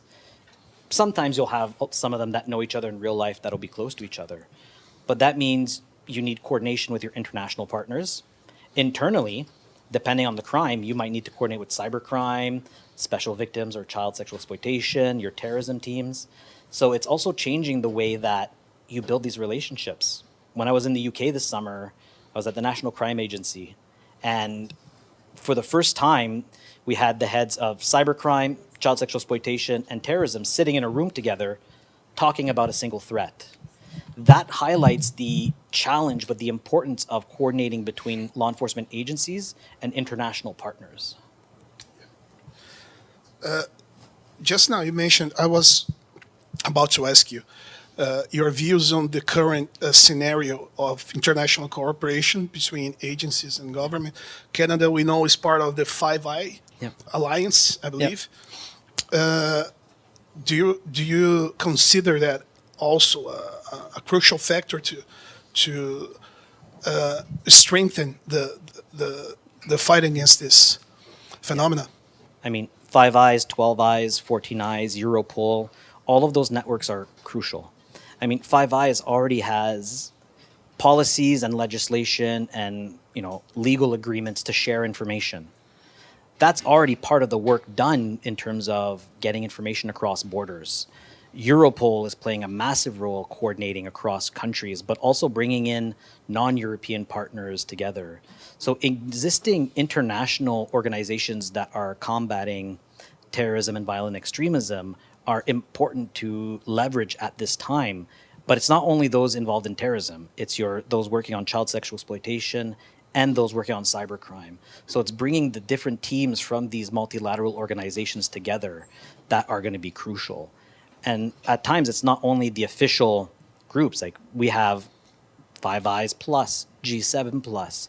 So it's also working with law enforcement contacts and networks, and part of that is the unofficial networks that people have through friendships and collaborations, but it's bringing in these other players together. But right now, the threat is so extreme and so large that everyone is really coming to the table at a quick pace as soon as they realize what the threat is. The challenge is still raising awareness that this is an issue, it's an issue in your country, and you have both victims and perpetrators, and you need to collaborate with everyone else. And that's really what I've been doing for 3.5 years, is a global and domestic circus of raising awareness and doing the Sisyphean task of pushing the rock up the hill and rolling back down and going back up again. But that is really, the education piece is still a big one, and finding the right people, and that is going to be needed. Yeah, we thank you for it. And there's also a question from our virtual audience, a practical one, asking what is or what are the organs, the agencies responsible for engaging with this sort of crimes? Is there one agency, like a federal agency, or is this more local? It crosses both, and it depends on the country. So in the Canadian context, the RCMP is only responsible for national security crimes that reach the level of terrorism. So a lot of the majority of the crimes that we're going to see committed by these individuals will fall at the provincial level. So we have our provincial police that are responsible for these type of crimes, but then you also have municipal police. So I'll give an example from a case in Winnipeg tied to MKY. The individual who was initially arrested was on 26 cases of mischief because he was doing graffiti on synagogues and other places.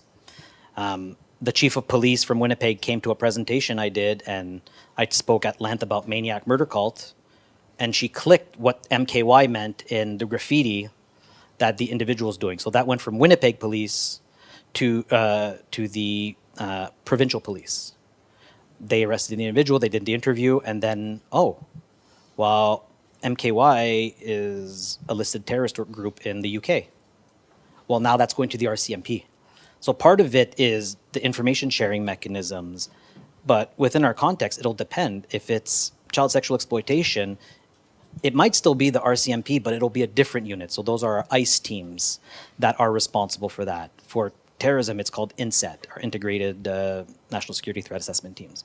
So it'll go, and the challenge is making sure that all of these separate police forces who are established to work in silos, because Cold War mentality that dictate most governments, communication doesn't always happen, so it's trying to break them down.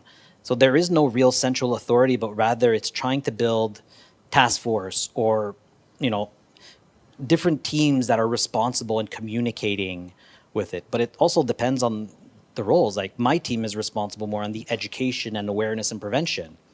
The RCMP will have a role in that. We could collaborate, but, their PSAs and stuff will come out more after arrests and incidents. So there is this level of collaboration, but it's not going to fall in the hand of a single group. At least not in our system. Some other governments might. But I think for an effective approach, it is going to require this multi-agency and cross-government collaboration.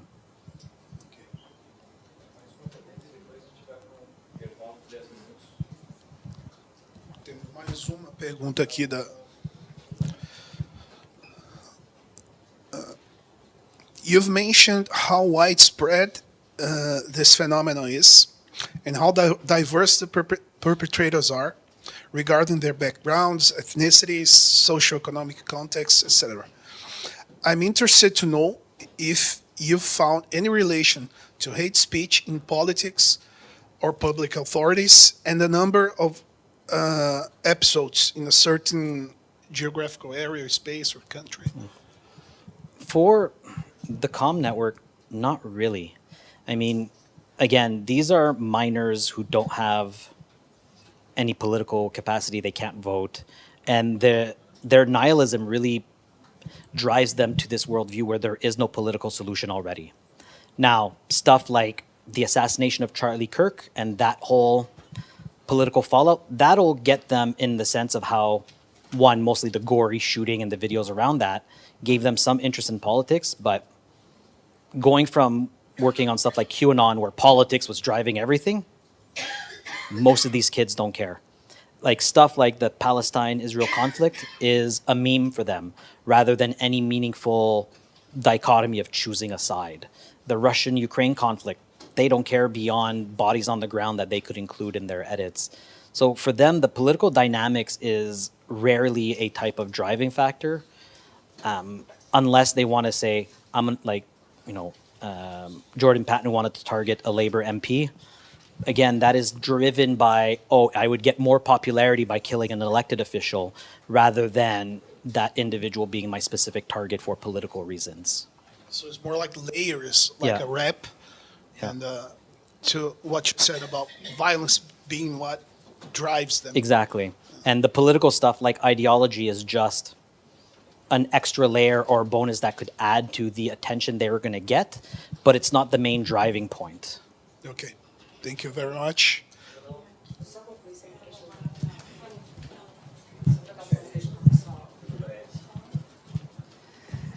Thank you, Mark. Pessoal, só para dar um contexto da Com Network no Brasil, o primeiro grupo aqui em ação eu identifiquei em 2021, então já são 4 anos essa rede atuando aqui no Brasil.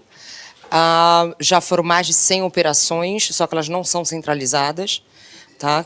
Geralmente, uma parte fica com a PF, mas existe o trabalho também das polícias civis locais que muitas vezes não conseguem compreender que aquele caso que chegou para eles se trata de um indivíduo, de uma criança, um adolescente vitimizado ou agressor da COM, às vezes as duas coisas ao mesmo tempo, né, pela própria falta de capacitação das instituições. E hoje nós temos mais ou menos uns 120 grupos ativos. tá? Da COM, os subgrupos. Eles atuam multiplataformas, TikTok, Roblox, Discord, Telegram, Zange, Instagram, X. E é uma rede autossustentável e autoescalonável. Porque, como o Marc explicou, quanto mais sádico, maior o status intragrupo. Então, às vezes, a gente consegue aprender, como o próprio NUPVE já aprendeu 2 da COM, né? Nós já aprendemos, já ajudamos a aprender 2 da COM, um no Espírito Santo e outro em Minas Gerais. No entanto, aqueles outros indivíduos que estão ali estão se radicalizando online dentro desse ecossistema e depois criam seus próprios grupos. E aí precisa ser mais sádico do que o outro. Então é autoescalonável, a gente não tem previsão de conseguir pará-los. Obrigada, Marc. Acho que tem uma pergunta a mais ali, né? Hey, hi Mark.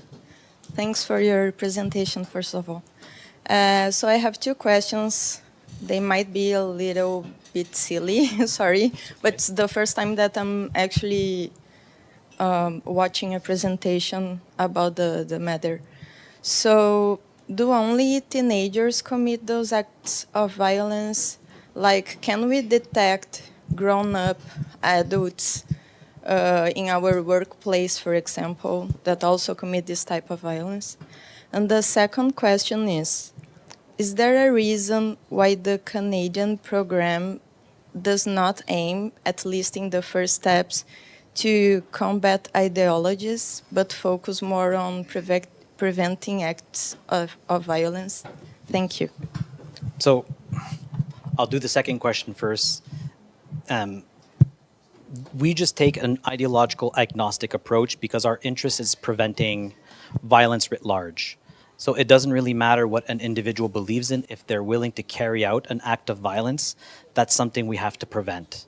So for us, we don't want to be limited because ideologies change, defining them are complex, it gets into political discussions.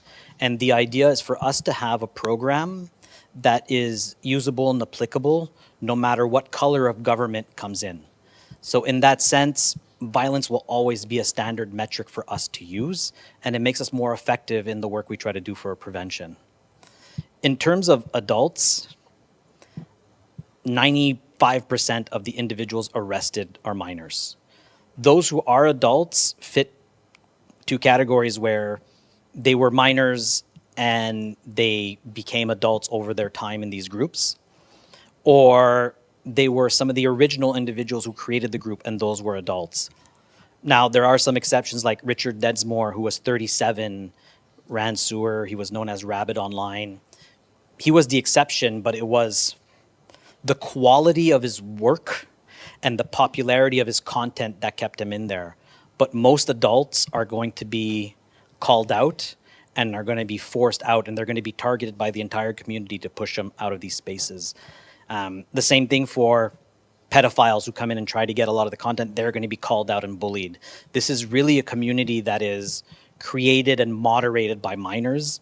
And for adults to come in, they need to create the type of content that'll put them in a legendary status within the community, which is why they're not within there. It is very much gate-kept. But also, it is dictated by the culture. It is dictated by the language of Gen Alpha, the memes. So most adults are just not going to get the content. And that's really what is driving it. So there's that sense of insulation that is keeping it at a younger stage. And it's getting younger and younger rather than going up in age. Sorry, which age is an adult in Canada? And depends on the provinces, but 18 or 19. So we basically, under our definitions, 18 and under, anything under 18 is considered a youth or a minor.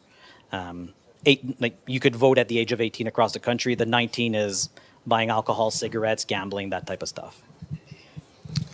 Então, gente, por ordem do nosso comandante, por questão de tempo a gente vai ter que encerrar. Tem agora um breve intervalo, né, Fábio? So, Mark, yeah, we wanted to say thank you very much for your knowledge and give you some gifts. Oh, thank you very much. Oh, thank you very much.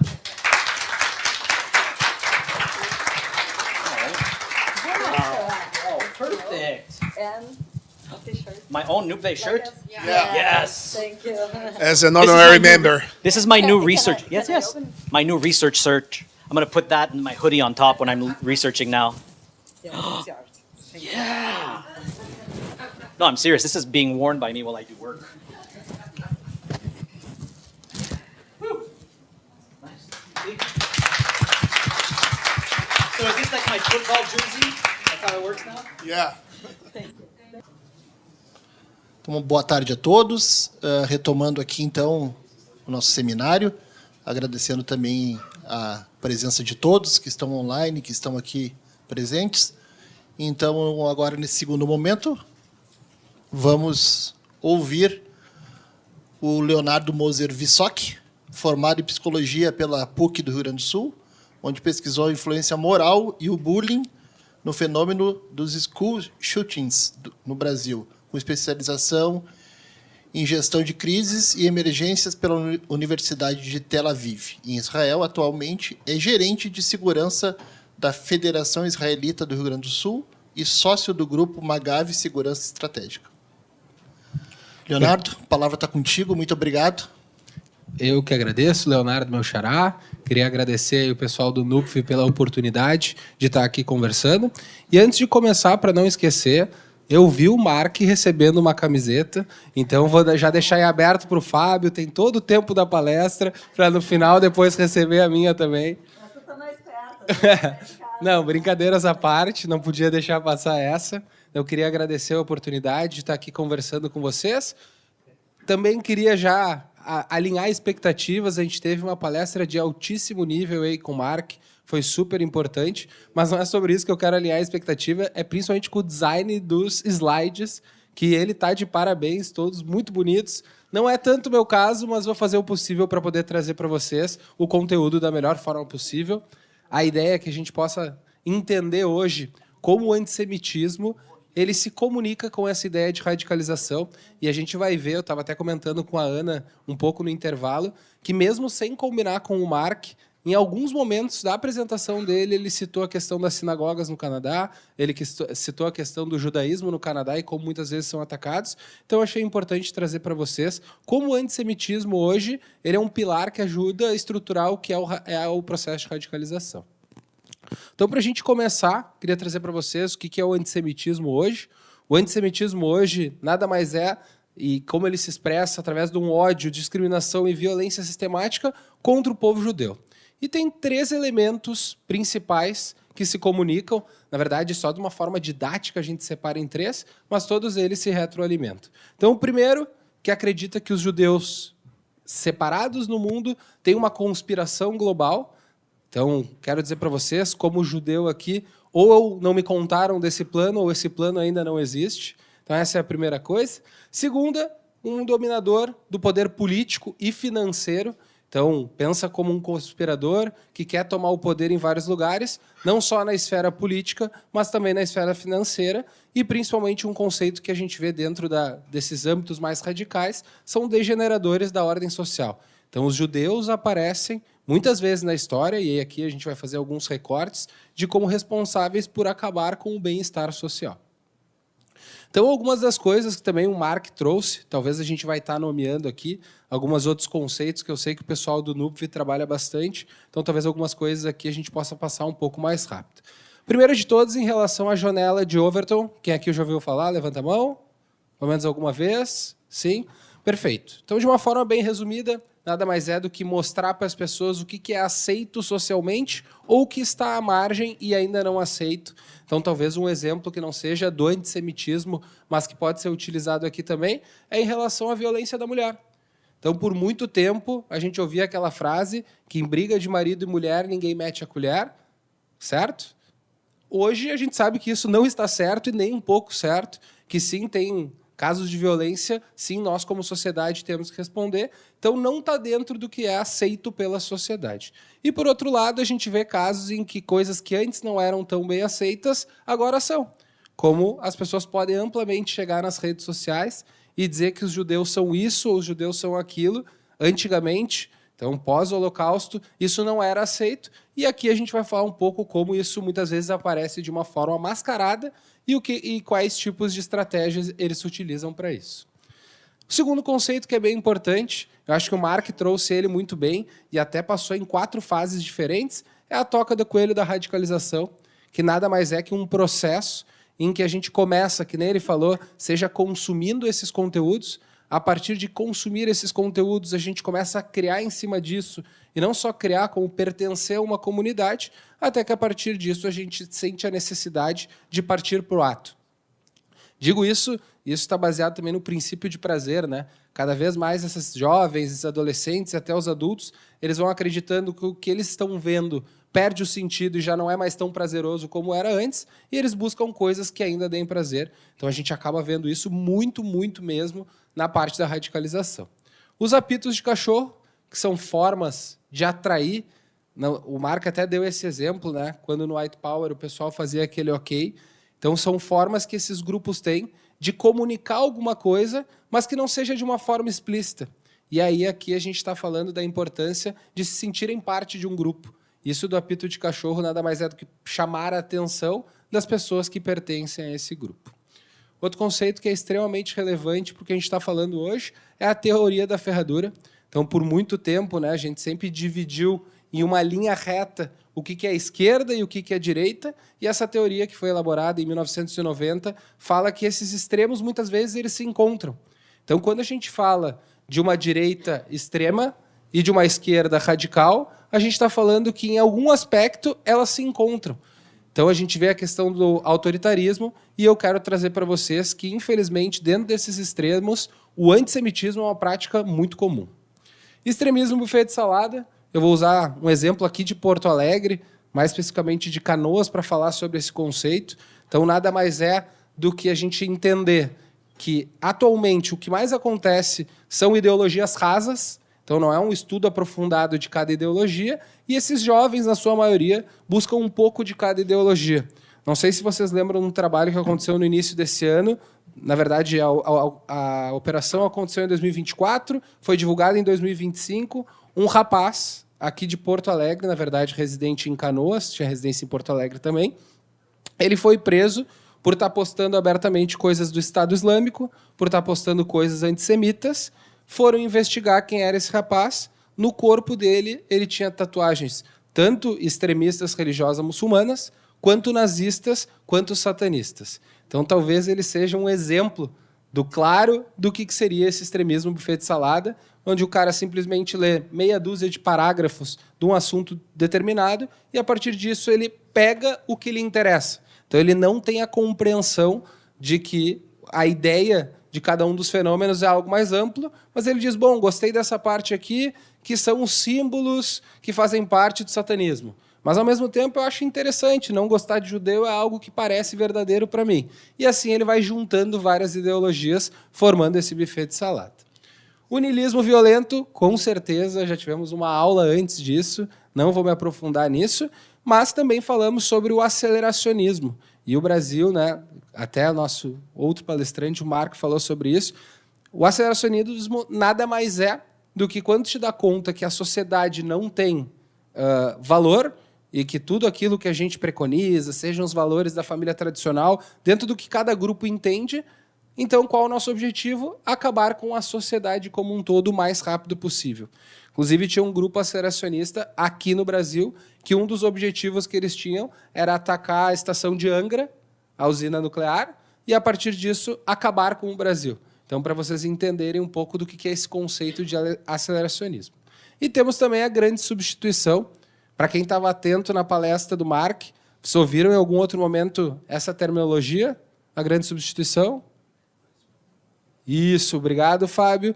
A grande substituição, para quem não sabe, no atentado na Nova Zelândia, o manifesto, que a gente sabe que é um fator comum que aparece em muitos desses casos de radicais, era o nome do manifesto do responsável. Então, aqui essa teoria diz o quê?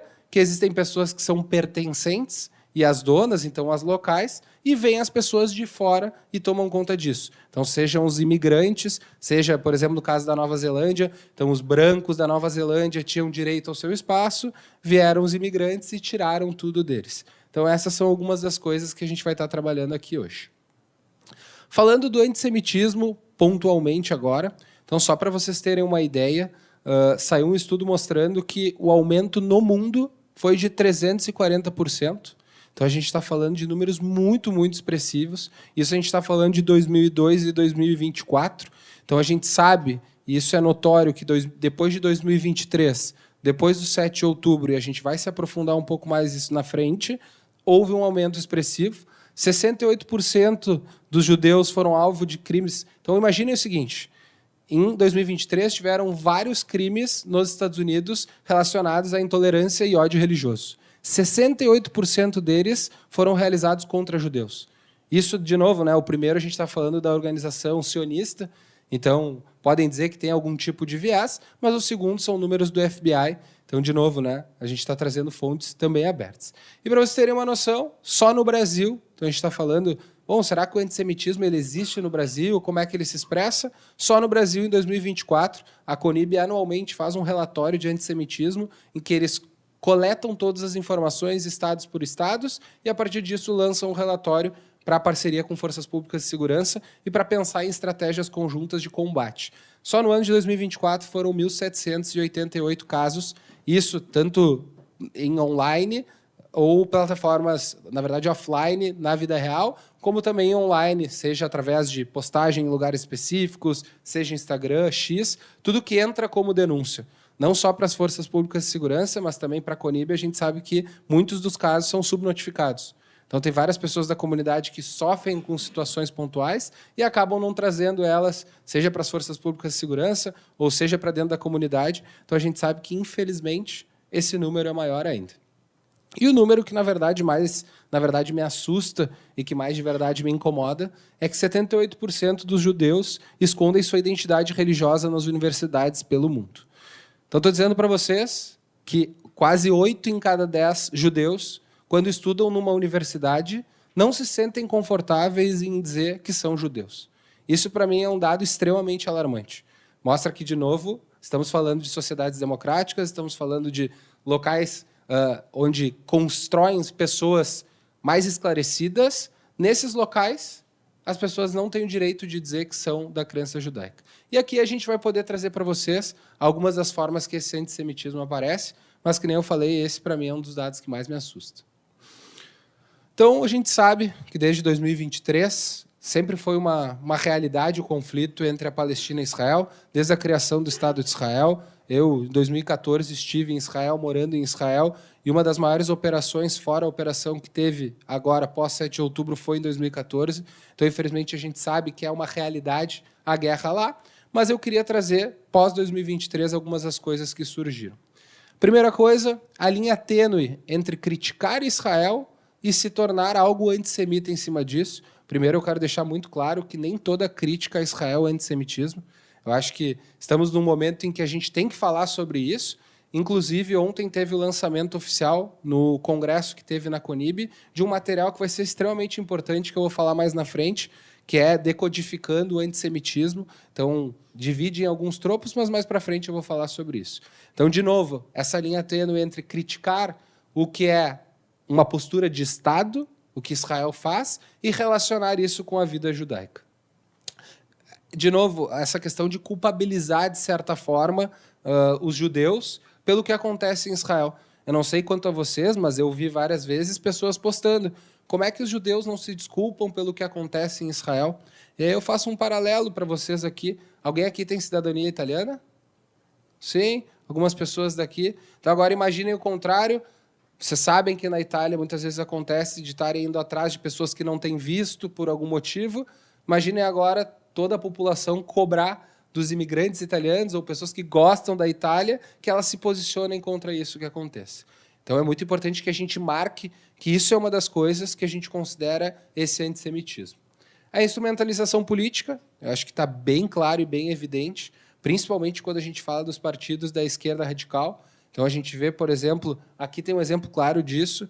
Não sei se vocês viram o PCO, desde o 7 de outubro de 2023, eles postam nas redes sociais deles que o 7 de outubro, o maior massacre depois do Holocausto, foi um ato de revolução. Foi um ato justificado. Foi um ato que talvez leve para a criação do Estado palestino. Isso não está correto.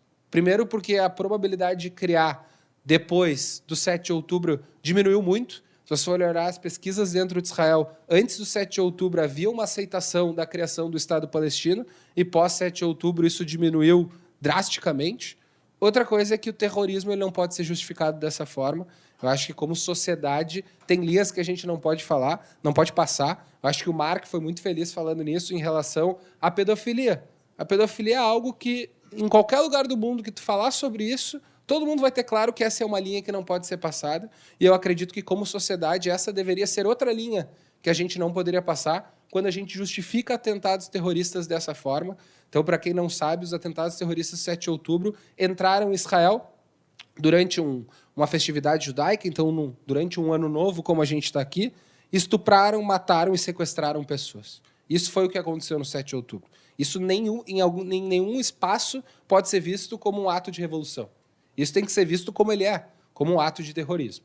E também a legitimação do ódio, que nem a gente falou um pouco da janela de Overton, de como algumas coisas começam a ser aceitáveis, a gente começa a dizer, bom, não tem problema falar dos judeus assim, olha o que acontece em Gaza, eles não estão fazendo nada em relação a isso, e cada vez esse ódio começa a estar mais presente.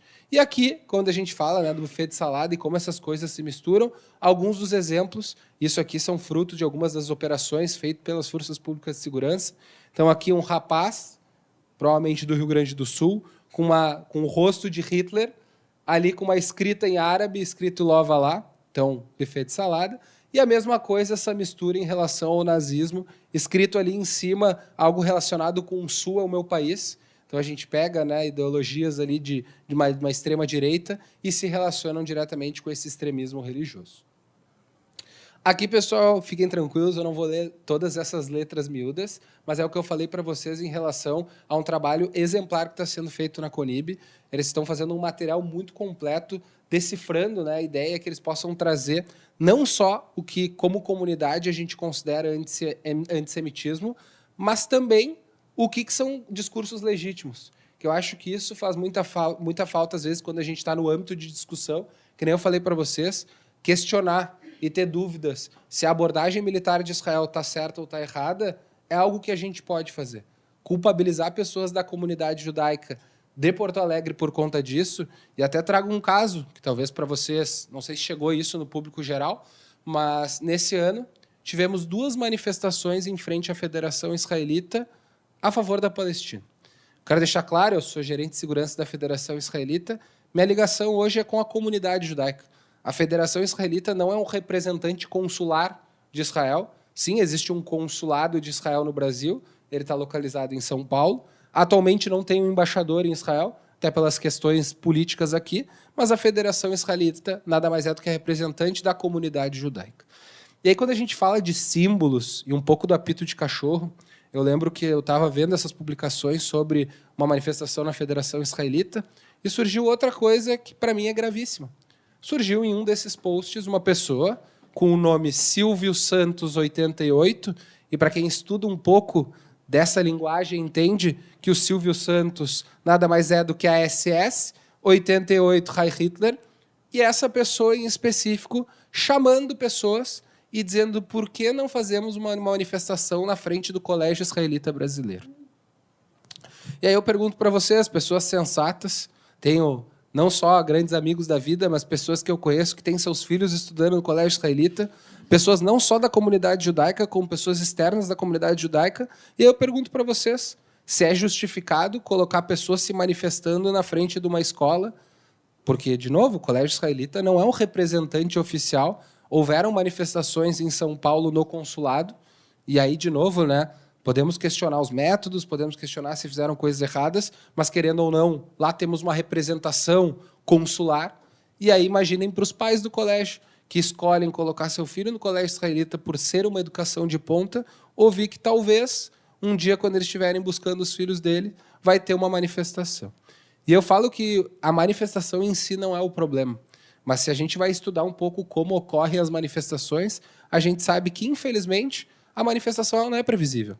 Se vocês chegassem e me dissessem que as pessoas vão ficar do outro lado da rua, que elas vão ser calmas e tranquilas, que elas vão trazer os seus argumentos e vão embora, tudo bem, eu não veria problema nisso. Mas a gente sabe que basta uma pessoa mal intencionada no meio dessas massas, como a gente já viu em vários lugares distintos, para que essa manifestação inicialmente pacífica se torne uma manifestação violenta. E aí eu digo para vocês, será que a gente está disposto como sociedade a correr esse risco? De colocar uma manifestação que existe a possibilidade de se tornar uma manifestação violenta na frente de uma escola. Então, só para trazer alguns ganchos enquanto a gente vai falar, que nem eu falei para vocês, ontem teve o pré-lançamento desse Decodificando o Antissemitismo, são mais de 40 tropos, então cada um deles muito bem citado, muito bem contextualizado, e eu vou trazer 4 aqui para vocês, que eu acho que são mais emblemáticos, e como eles também se comunicam com antigos mitos que a gente tinha em relação aos judeus também. Então, primeiro, em relação ao judeu errante, então existia uma interpretação que quando Cristo foi ser crucificado, uma pessoa, que no caso identificam ele como judeu, disse que merecia tudo isso que ele estava passando e, teoricamente, Jesus condenou essa pessoa a não ter uma pátria e, a partir disso, ele vai estar vagando para sempre. E aí cria-se essa narrativa que, no caso, esses são os judeus. Os judeus são esses seres que não pertencem a lugar nenhum, porque eles são judeus acima. E aí a gente faz um recorte em relação à Segunda Guerra Mundial, em que se tinha uma máxima dentro da comunidade, que tu poderia ser judeu dentro de casa, mas fora de casa, e na época o nacionalismo era muito forte, tu seria italiano, tu seria português, e mesmo isso não foi o suficiente para evitar que os judeus passassem para o Holocausto. E o paralelo que a gente tem hoje dos judeus como colonizadores brancos. Então, quando a gente vai olhar para o Oriente Médio, né? Então a gente entende que aquele contexto de Oriente Médio é diferente de um contexto ocidental e dizem que os judeus, da sua grande maioria, vieram da Europa e são eles que estão hoje em dia ocupando aquele espaço que não era deles. Quando a gente vai olhar na história, a gente entende o Velho Testamento todo é escrito a partir das crenças judaicas. Então ele vem mostrando que o povo judeu sempre esteve lá. Claro que houveram movimentos vindo da Europa, até porque, se a gente for lembrar, os movimentos vindo da Europa foram relacionados com as perseguições, mas não significa que o objetivo seja a colonização daquele espaço, até porque, se a gente for ver, o povo judeu sempre pertenceu àquele espaço. E aqui eu não estou fazendo uma discussão se deveria haver Estado palestino do lado ou não. Só estou trazendo um fato de que, sim, os judeus sempre estiveram lá também. Essa é a colocação que eu queria trazer. Outra coisa que, de novo, né, a gente faz o paralelo dos tempos antigos, e é que nem eu falo para vocês, né, se hoje alguém aparecesse nas redes sociais falando que os judeus não pertencem a nenhum Estado, todo mundo que está aqui ia cair em cima. Eu acho que, como sociedade, felizmente, tem coisas que a gente já aprendeu, e a gente não aceita mais. Mas, se alguém diz que os judeus são colonizadores e que o objetivo deles é colonizar todo o Oriente Médio, a gente aceita. Porque a gente diz, bom, não sei se é bem por aí, eu não me sinto confortável de falar, mas aí a gente está vendo como esses mitos eles são paralelos. E é aquilo que a gente falou de como a gente enquadra isso no discurso comum. Outro exemplo clássico disso, o libelo de sangue. Se eu chegasse agora para vocês e falasse que numa das festividades judaicas mais importantes, o Pêssar, nós como comunidade pegamos sangue de criança e com sangue de criança a gente faz a matzá, que é o pão ázimo, vocês acreditariam? Não. Acho que vocês iam achar, cara, que absurdo. Óbvio que vocês não fazem isso. Bom, o que eles fazem em relação a isso? Eles mudam isso. Eles mudam esse argumento, e o argumento agora é dizer que Israel está entrando na Palestina para matar crianças. Eu estive na semana passada numa palestra super interessante. O Major Rafael, ele é o porta-voz hoje em dia das Forças de Defesa de Israel para a língua portuguesa, e ele estava trazendo dados sobre como ocorreu a guerra em Gaza. Um dado que ele traz é que hoje se tem contabilizado que 25 mil terroristas foram mortos durante a guerra e 20 mil civis foram mortos durante a guerra. Eu, particularmente, Leonardo, e ele se colocou da mesma forma, a gente lamenta a morte de todo e qualquer civil. Eu não estou banalizando, e isso tem que estar muito claro, a morte de pessoas civis. Mas quando a gente vai fazer um comparativo com outros conflitos em áreas urbanas, tanto com pesquisas europeias quanto pesquisas da ONU, mostram que para conflitos urbanos, A média que se tem é, para cada um terrorista morto, 9 civis são mortos. Então, se a gente vai fazer um paralelo com o que eu falei agora, os números de civis agora teriam que ser de 225 mil civis para a gente chegar na média. Lembrando que, em hipótese alguma, eu estou defendendo a morte de civis. Todas essas mortes estão sendo investigadas. Eu acompanho diretamente todas as notícias que vêm de Israel. Eu sei a seriedade que hoje em dia o exército leva à morte de civis e, com certeza, tem muita coisa para melhorar. Mas é uma coisa que, se a gente fala que a IDF, que é a Força de Defesa de Israel, ela mata criancinhas, a priori ninguém aqui vai se opor tão forte. Todo mundo vai dizer, não, mas veja bem, eu vi um vídeo, que tal coisa. É isso que eu falo sobre como os mitos eles vão mudando e como coisas que não eram aceitáveis começam a se tornar aceitáveis. Outro mito, então, de Jesus matar Jesus, os judeus, na verdade, matarem Jesus. Eu lembro da última vez que a gente teve uma palestra, parceria com o Ministério Público também, veio o professor Hilton Gitz, um cara fora de série, não só como um professor, mas um grande amigo também, e ele estava falando sobre isso, né, que como sociedade a gente não se deu conta ainda quão recente é que a Igreja Católica se deu conta que os judeus não mataram Cristo. Se a gente vai ver, o primeiro tratado que sai em relação a isso foi em 1965. Talvez para a gente aqui seja, não, 1965, olha quanto tempo já faz. Se a gente vai olhar para a história, isso é algo totalmente recente. E agora, outra coisa que está entrando, e não sei se vocês já ouviram isso, é, de certa forma, mudar um pouco essa história e colocar que, na verdade, Jesus não foi assassinado pelos judeus, na verdade, ele era palestino. E aí vem toda uma discussão que a gente precisaria ficar horas aqui. Já ouviu? Já. Que a gente precisaria ficar horas mostrando por quê, como é que funcionava aquela região, o que foi o Império Britânico, como ele se impôs naquela região, mas infelizmente a gente não tem tempo e hoje eu quero falar exatamente sobre radicalização, então eu não vou perder tanto tempo nisso. E aí a gente fala sobre como a gente sempre ouviu, né, que os judeus conspiram para dominar o mercado financeiro. Pessoal, não sei se vocês sabem a origem disso, mas isso se origina mais ou menos na Idade Média, quando os judeus são proibidos a terem terrenos. Os judeus, dentro da organização social, eles não podiam ter terrenos. Por quê? Porque eles eram estrangeiros. Como os judeus se organizaram, começaram a funcionar na parte realmente de empréstimo de dinheiro, a partir de bancos, e a partir disso cria-se o mito que os judeus querem dominar a economia mundial. Como isso se emprega hoje? Dizem que a guerra em Gaza é uma guerra financeira. Queria trazer um dado para vocês de Israel. Hoje a guerra por dia custa em torno, agora não mais porque está no cessar-fogo, então a gente já teve bastante espaço em relação a isso, custava 100 milhões de dólares por dia para Israel para manter uma guerra. Posso falar para vocês, hoje os indicadores financeiros de Israel estão muito mal. Taxa de desemprego está muito alta, a inflação está muito alta. Por quê? Porque a guerra ela não é lucrativa para o Estado de Israel. Ela é lucrativa, não sei se vocês sabem, mas quando um país entra em guerra, ele não é o país responsável por fazer seu próprio armamento. Por quê? Porque ele está em guerra, ele precisa focar na guerra. Então, muitas vezes, esses armamentos eles vêm de fora. Então, se tem um ganho financeiro, não é diretamente para Israel. Outra coisa que é muito importante entender do contexto de Israel. Boa parte dos jovens lá são reservistas. Então, eles saem do exército, vão montar suas empresas ou vão trabalhar em diferentes ramos e ainda seguem como reservistas. Não sei se vocês viram, mas no 8 de outubro de 2023, chamaram quase 500 mil reservistas. Desses 500 mil, muitos deles são pessoas que trabalham em empresas, em startups, em empresas do mercado financeiro, e essas pessoas elas não podem recusar serem chamadas para o exército, elas têm que cumprir. Isso, o impacto econômico é gigantesco, porque está tirando pessoas do mercado de trabalho. Fora isso, quando uma pessoa é retirada do mercado de trabalho, o Estado tem que se responsabilizar pelo custo financeiro. O que eu quero dizer com isso? Se a gente tira o CEO da Waze para ir para as linhas de batalha, seja onde for, o Estado de Israel tem que pagar o custo do CEO da Waze para a própria empresa. Então, imaginem, isso é uma conta que nunca vai fechar. E mesmo assim, a gente tem que ouvir que o argumento hoje é que Israel está nessa guerra por um interesse unicamente financeiro. Mais algumas questões, tá, pessoal?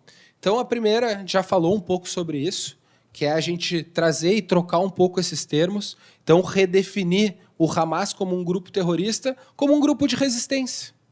Ele não é um grupo terrorista, ele é um grupo que está ali para resistir, nada mais é do que aquela expressão, nunca confunda a violência do oprimido com a violência do opressor.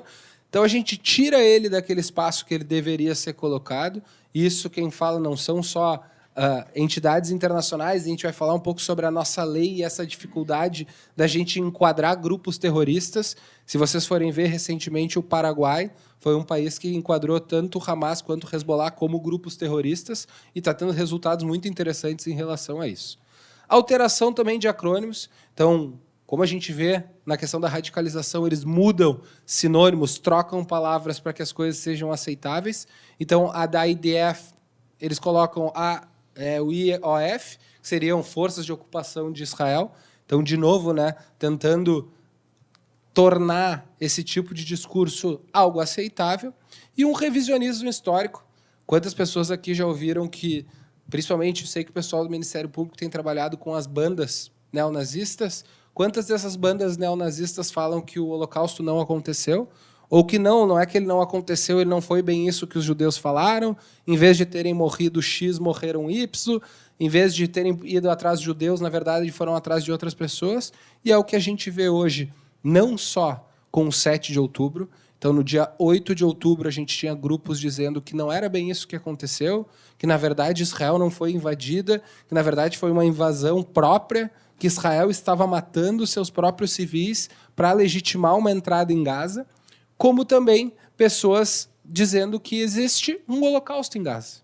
Sendo que hoje, a maioria dos locais, a gente consegue ver que não é essa a definição.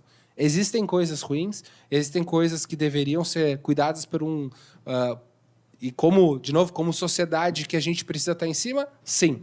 Mas a qualificação de holocausto, ela não existe. E aí a gente poderia passar horas discorrendo o porquê que, nesse caso, não se torna holocausto. Mas, de novo, eu acho que não é a temática da palestra de hoje.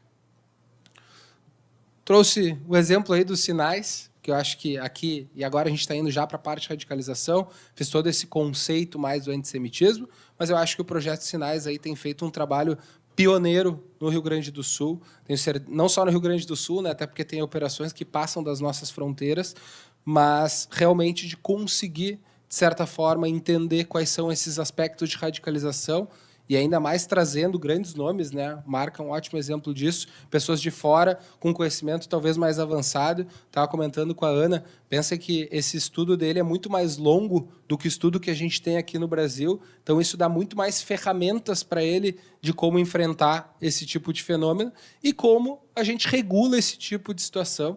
Então, hoje é um grande desafio, talvez, não só do núcleo, mas também como sociedade, é como essas coisas sociais elas devem ser regulamentadas, mas, ao mesmo tempo, a gente preservando a ideia de que as pessoas têm direito a poder falar o que elas querem, elas têm direito a poder pesquisar o que acharem interessante. Então, o desafio é, como sociedade, qual seria o caminho de regulamentar, mas regulamentar de uma forma que fosse uma forma correta, uma forma que ainda permitisse que nesses ambientes as pessoas pudessem falar, até porque a gente sabe que a repressão nesse momento não é o melhor caminho. Óbvio que a gente tem um caminho que a gente tem que estar trabalhando, a gente tem que estar punindo de uma forma muito severa esses, principalmente, atos em si, mas como é que a gente ainda mantém espaço que as pessoas possam dialogar, mas também regulamenta esses espaços. Então, indo para o ecossistema digital e também entendendo como se relaciona o antissemitismo com isso que a gente estava falando até agora. Então, o ódio, a gente sabe que ele funciona como um catalisador, e não só como um catalisador, ele é uma forma de trazer as pessoas para dentro do movimento. Então, não existe forma mais forte de unir pessoas do que criar um inimigo em comum. Então, a gente sabe, isso é psicologia dos grupos básicas. Se a gente quer que o nosso grupo se una e a gente quer realmente que nosso grupo funcione da forma adequada, cria um objetivo em comum, em geral alguma coisa que a gente odeie, provavelmente a gente vai seguir próximos. Outra coisa que a gente vê bastante, e aqui tem alguns exemplos disso, símbolos nazistas aparecendo.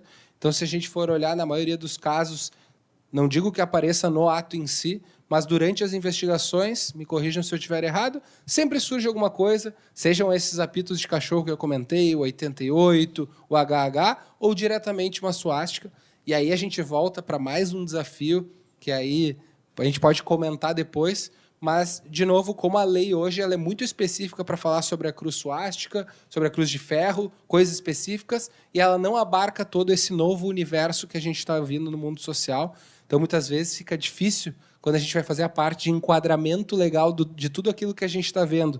E pessoas que estudam isso, que fazem parte do seu dia a dia, está claro como a gente leva para o universo das leis e realmente os juízes possam entender dessa forma. E um exemplo, talvez para mim, o mais claro disso que a gente está falando aqui, seja o 20 de abril.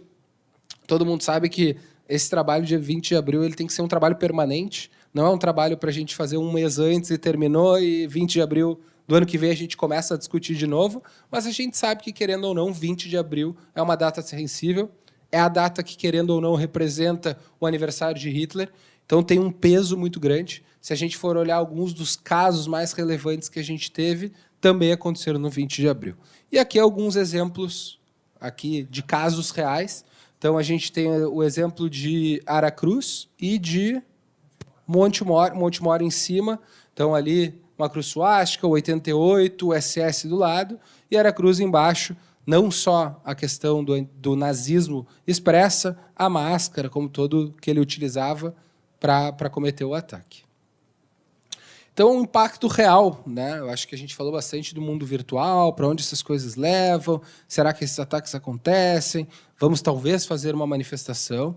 Então, infelizmente, a gente tem notado um aumento considerável de ataques, agressões, assassinatos a pessoas da comunidade judaica. Eu posso falar, pessoalmente, atendi um caso aqui no Rio Grande do Sul, dentro de uma universidade, em que um aluno foi ameaçado dentro da universidade, única e exclusivamente por ser judeu. Então, infelizmente, a gente vive momentos muito complicados, em que pessoas, para vocês terem uma ideia, me ligam quase que diariamente para saber se elas podem frequentar eventos da comunidade judaica no Rio Grande do Sul. Isso, para mim, se não é algo extremamente alarmante, deveria ser como sociedade, quando uma comunidade, e coloco outras comunidades, se sentem assim também, não se sentem confortáveis para estar na rua ou até em seus ambientes particulares, como sinagogas e afins, por uma questão de medo. Óbvio que aí as forças públicas entram e entram muito fortes, mostrando que sim, a gente pode fazer nossos eventos, mas como gerente de segurança, ter que ouvir isso no meu público, ter que ouvir pais perguntando se o filho pode continuar a ir no colégio israelita, são coisas que realmente me deixam muito desconfortáveis e, como sociedade, a gente não deveria aceitar. Outra coisa muito importante em segurança nas nossas instituições, então, que nem a gente falou, essa questão das pessoas não conseguirem, a gente tem notado, óbvio que a gente faz um trabalho como comunidade para fortalecer esse vínculo comunitário, mas a gente sente que, ano a ano, tem diminuído a presença das pessoas da comunidade nas nossas instituições e, claramente, um dos fatores que tem mostrado isso é o medo. Como eu falei para vocês, se fosse tão simples assim, não teria acontecido a Segunda Guerra Mundial. A gente sabe que, nesse momento, a gente se eximir ou a gente não participar não é uma escolha.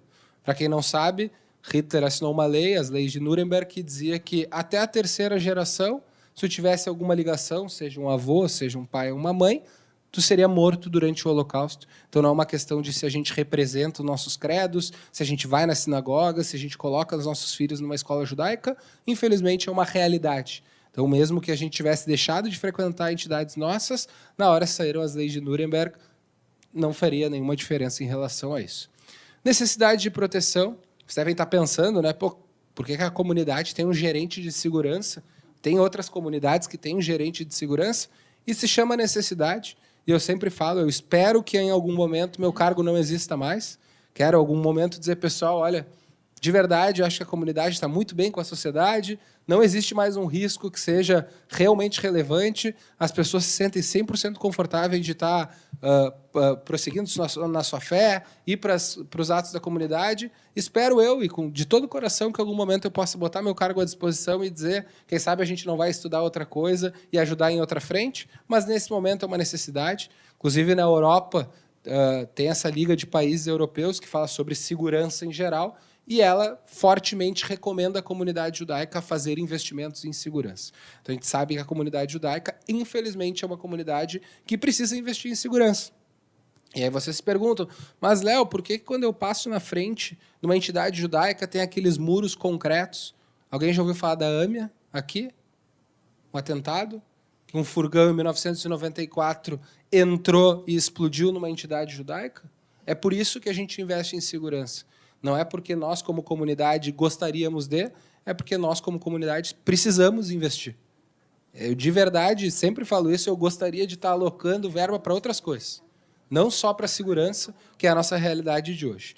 E o combate à impunidade, infelizmente, a gente vê que a grande maioria desses posts, e aqui, óbvio, né, eu faço elogio às forças públicas de segurança, que cada vez mais estão sendo corretas e cada vez mais fechando esse cerco, mostrando que, como sociedade, aquilo que eles tentavam enquadrar dentro da janela e dizer para a gente, não, isso é aceitável, não está sendo mais aceitável. Então, eu sei que o trabalho das forças públicas é muito correto e cada vez mais avança em relação a isso, mas, infelizmente, é uma realidade que a gente vive como comunidade.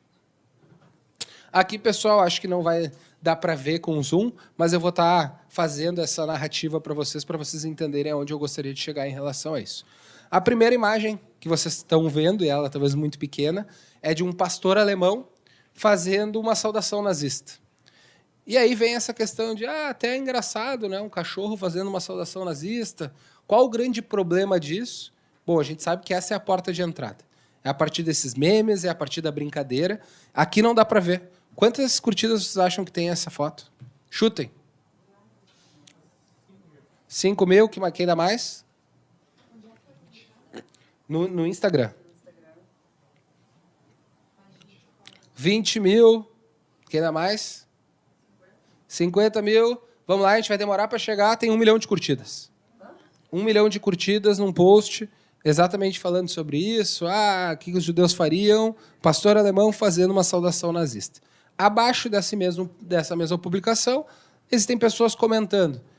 Se isso fosse em 1945... tem que dar um gás nessa publicação. Eu quero que tenha um número X de curtidas para que eles lembrem do Holocausto. Isso são as brincadeiras que, como sociedade, muitas vezes a gente passa e acha engraçado. Não tem problema fazer essas piadas, que a partir delas, coisas inaceitáveis vão se tornando aceitáveis. E aí, logo depois, a gente tem mais uma demonstração disso, que são pessoas, não sei se vocês já ouviram falar dessa página antissemita Exposed, que é uma página que não é de um membro da comunidade, é uma pessoa que não é da comunidade, que posta atos de antissemitismo. Então, aqui são várias postagens que ele pegou de pessoas falando exatamente a mesma coisa. Quem sabe a gente não vai na frente de uma entidade judaica e toca fogo. Quem sabe a gente não, durante o Ano Novo Judaico, a gente não leva uma bandeira e faz XYZ. Então, a gente está entendendo como essa escalada da violência ela acontece. Quando simplesmente a gente, com 1 milhão de pessoas, a gente vai curtindo essas publicações, e aí vem para essa questão da toca do coelho da radicalização. Eu postar coisas engraçadas não são mais suficientes, então eu vou postar coisas agressivas contra a comunidade. O grupo me aceitou e está dizendo que está muito bonito o que eu estou fazendo, então o que eu vou fazer? Vou para a próxima etapa. E aqui a gente tem um exemplo, isso aqui foi em Belo Horizonte, faz mais ou menos 3 meses, isso foi no cemitério judaico. Então, picharam suásticas na frente, Palestina livre, e não é um caso exclusivo de Minas Gerais, pessoal. Tivemos casos aqui em Porto Alegre também de suásticas pichadas, tivemos em 2017, se eu não me engano, no Colégio Israelita, uma suástica pichada, tivemos em 2023 pessoas colando bandeiras da Palestina tanto no Colégio Israelita quanto na Federação Israelita. Então, tem se tornado comum. E aqui eu adiciono também as manifestações na frente da Federação Israelita. Tá, pessoal? Por quê? Porque nesse momento que eles fazem manifestações na frente da Federação Israelita, eles estão dizendo para a comunidade que são eles que definem a rotina da nossa comunidade. Porque eu, como gerente de segurança, eu não posso colocar minha comunidade em risco. Toda segunda-feira, das 4h30 às 5h30, na Federação Israelita tem um grupo de senhoras, todas 70 a mais, que elas fazem um chá falando Yiddish na comunidade. Maravilhoso. Elas vão lá curtir, tomam seu chazinho, tudo falando em Yiddish, que é uma língua, na verdade é um dialeto, que aos poucos está se perdendo. Felizmente, tem uma galera mais nova que está aprendendo o Yiddish para preservar. Mas nessa segunda-feira eu tive que dizer para elas que elas não poderiam fazer isso por uma questão de segurança. E aí eu pergunto para vocês se é justo pessoas que nem elas, querendo curtir seu momento, manter um dialeto vivo, elas não poderem frequentar uma entidade judaica, porque definiram que uma entidade judaica era a representante maior do Estado de Israel e, por isso, mereceu uma manifestação. Então é isso que eu falo da escalada da violência. Aqui embaixo, um caso, isso aconteceu na Europa, foi um rabino, ele estava caminhando se eu não me engano foi na França. Na França, ele estava caminhando, indo para sua sinagoga, como ele normalmente faz, e ele foi espancado na rua. Única e exclusivamente por ser judeu. Única e exclusivamente porque ele estava vestido como um judeu. E para quem não sabe, aqui em Porto Alegre, a gente tem pessoas que se vestem da mesma forma que ele. São um núcleo menor da nossa comunidade, até porque a nossa comunidade é bem diversa. Os mais, que a gente chama, né, ultra-ortodoxos, são uma parcela menor em Porto Alegre, mas existem pessoas que se vestem dessa forma. E até durante as grandes festas, eu recebi de uma das pessoas religiosas dizendo que foi intimidada na rua. Que enquanto ela estava vestida, chegou um cara falando, tu acha que tu é o Senhor dos Magos? E a gente ouvindo, a gente acha engraçado. O Senhor dos Magos, pô, pois é, olha como eles se vestem. Agora imagina essa pessoa que, por uma questão religiosa, ela não pode usar o carro naquele dia, ela tem que voltar caminhando, ela está voltando com a família dela às 8h30 da noite e ela é parada por um grupo de 3 jovens fazendo isso contra ela. E essa é a sensação e esse é o desconforto que essa pessoa sentiu aqui em Porto Alegre. Mais um caso, e agora 2 casos que aconteceram nos Estados Unidos. Então, o primeiro, não sei se vocês acompanharam, mas virou uma coisa muito importante para nós como comunidade, as manifestações pela volta dos reféns. Hoje a gente tem alguns corpos que ainda estão em Gaza, mas todos os reféns vivos foram liberados no acordo de cessar-fogo. Isso, para nós como comunidade, sempre foi uma bandeira muito forte. Não estava discutindo sobre a guerra, não estava discutindo se Israel tinha que atacar ou não deveria atacar mais. A única coisa que sempre foi unânime na comunidade foi: precisamos ter de volta os reféns. Reféns esses que foram sequestrados no 7 de outubro, que estavam nas suas casas, foram retirados por terroristas, grande parte deles viram sua família sendo assassinada e foram levados para dentro de Gaza, e só a partir de um acordo eles voltariam para casa. Estavam fazendo uma manifestação nos Estados Unidos, única e exclusivamente pela volta dos reféns, até que chega uma pessoa, pega coquetéis Molotov e começa a jogar contra essas pessoas que estão se manifestando. Então é isso que a gente fala, e era esse slide para mim é um dos mais importantes, que é como a violência ela vai aumentando. E como sociedade, como a gente vai aceitando coisas que não. Porque a gente ouviu das pessoas dizendo, mas, pois é, estavam se manifestando por Israel. E o que acontece em Israel? Ninguém fala. Não, pera um pouquinho. Eles estavam se manifestando pela volta dos reféns. Pessoas que estão sequestradas fora das suas casas, e aqui eu não estou entrando nem no mérito militar. Eu não estou falando da guerra, pessoas que são presas e afins. Estou falando de civis que foram sequestrados na sua própria casa, estavam, graças a Deus, porque agora já estão de volta, estavam no território do inimigo, e agora, quando fazem uma manifestação para eles voltarem, existe uma pessoa que vai lá e joga coquetéis Molotov. Vamos um pouco mais longe ainda, né? Parece que a gente não chega no final disso, e eu espero que depois daqui a gente não tenha mais casos piores do que esse. Mas, infelizmente, como a gente vê em relação à radicalização, a tendência não é melhorar. A tendência, infelizmente, é piorar. Então, outro caso bastante emblemático, nos Estados Unidos, tinha uma festa no consulado de Israel, saem 2 pessoas representantes do consulado de Israel. Quando elas estão saindo desta festa, uma pessoa chega, puxa uma arma e atira nos 2. Era um casal de jovens, representantes do consulado, foram mortos na saída de uma festa, de um momento do consulado. E aí vocês vão dizer, não, Leonardo, eles representavam Israel e afins. Pessoal, isso não se justifica. É aquilo que a gente está falando, no momento em que a gente, como sociedade, começar a aceitar o terrorismo como um método viável para tudo, acabou a sociedade. Então, a radicalização de jovens é aceitável, porque eles sofreram XYZ, então a gente tem que aceitar que isso acontece e tudo bem. Não, como sociedade, a gente tem que dizer que tem coisas que não são aceitáveis. E essa é uma delas. Não sei se vocês viram o vídeo, eu peço para quem não ver o vídeo, não dele matando as pessoas, isso não, nesse momento não é o mais relevante, mas quando ele é preso, a primeira coisa que ele faz é abrir um sorriso e a segunda que ele faz é Palestina livre. Essa foi, e um dos primeiros casos em que a gente tem, pelo menos os nossos históricos, que desse prisma político, então de uma esquerda radical, cometendo atos dessa forma. Tá? Tiveram outros atos semelhantes, ok, mas essa abertamente. Quando vocês veem no olho da pessoa que racionalmente ela entendeu que aquilo era uma boa ideia, a gente começa a entender o perigo que é isso. Porque ele realmente, na cabeça dele, acredita que ele fez uma coisa boa. E se a gente for olhar na história, todas as pessoas que a gente joga elas no âmbito de pessoas boas ou pessoas não tão boas, sempre vão achar que fizeram bem. Vocês acham que Hitler acordava e dizia, não, eu fui muito mal na história? Não, para ele era bem claro. Eu queria uma Alemanha livre, eu era contra os imigrantes que vieram aqui para tomar conta das coisas. Então é importante que a gente tenha esse cuidado para não, de novo, banalizar uma coisa que é tão séria. Abaixo, mais outro caso, mais grave ainda, pessoal. Isso na Alemanha, tá? Um cara simplesmente decidiu, dado o dia, sair de casa, pegou um carro, foi durante um dos dias mais sagrados para o judaísmo, Yom Kippur, dia do perdão, dia que boa parte da comunidade judaica jejua ou vai para suas sinagogas, ele decidiu ir até uma sinagoga, atropelar pessoas. Depois de atropelar pessoas, ele esfaqueou quantas ele conseguiu, até ele ser detido pelas forças públicas de segurança. Vocês vejam como as coisas só vão piorando, porque a gente passa de uma postagem que não deveria ser nada demais, até um caso que o cara usa 2 meios para concretizar esse ataque. Esse tipo de ataque é bem mais comum quando a gente fala em Israel, acontece razoavelmente bastante, mas para fora do mundo tem sido as primeiras vezes que a gente vê diretamente isso acontecendo.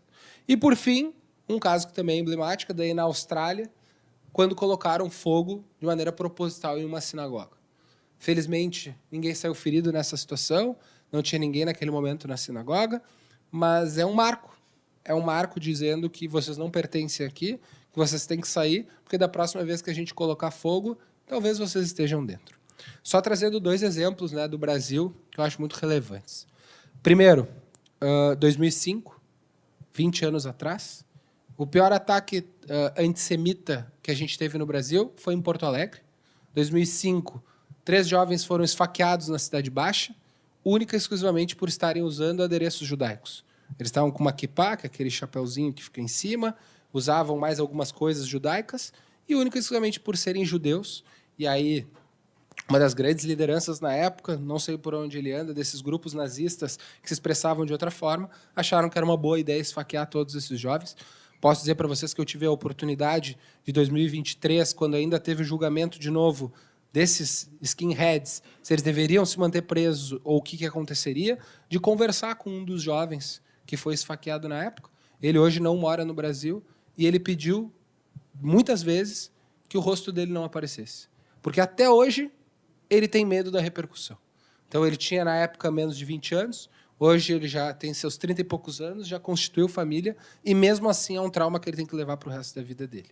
E o segundo caso que eu vou trazer, que também para mim é muito emblemático, 2017, se eu não me engano, Pelotas, eu acho que muitos de vocês nem sabiam que existia comunidade judaica em Pelotas. Sabiam?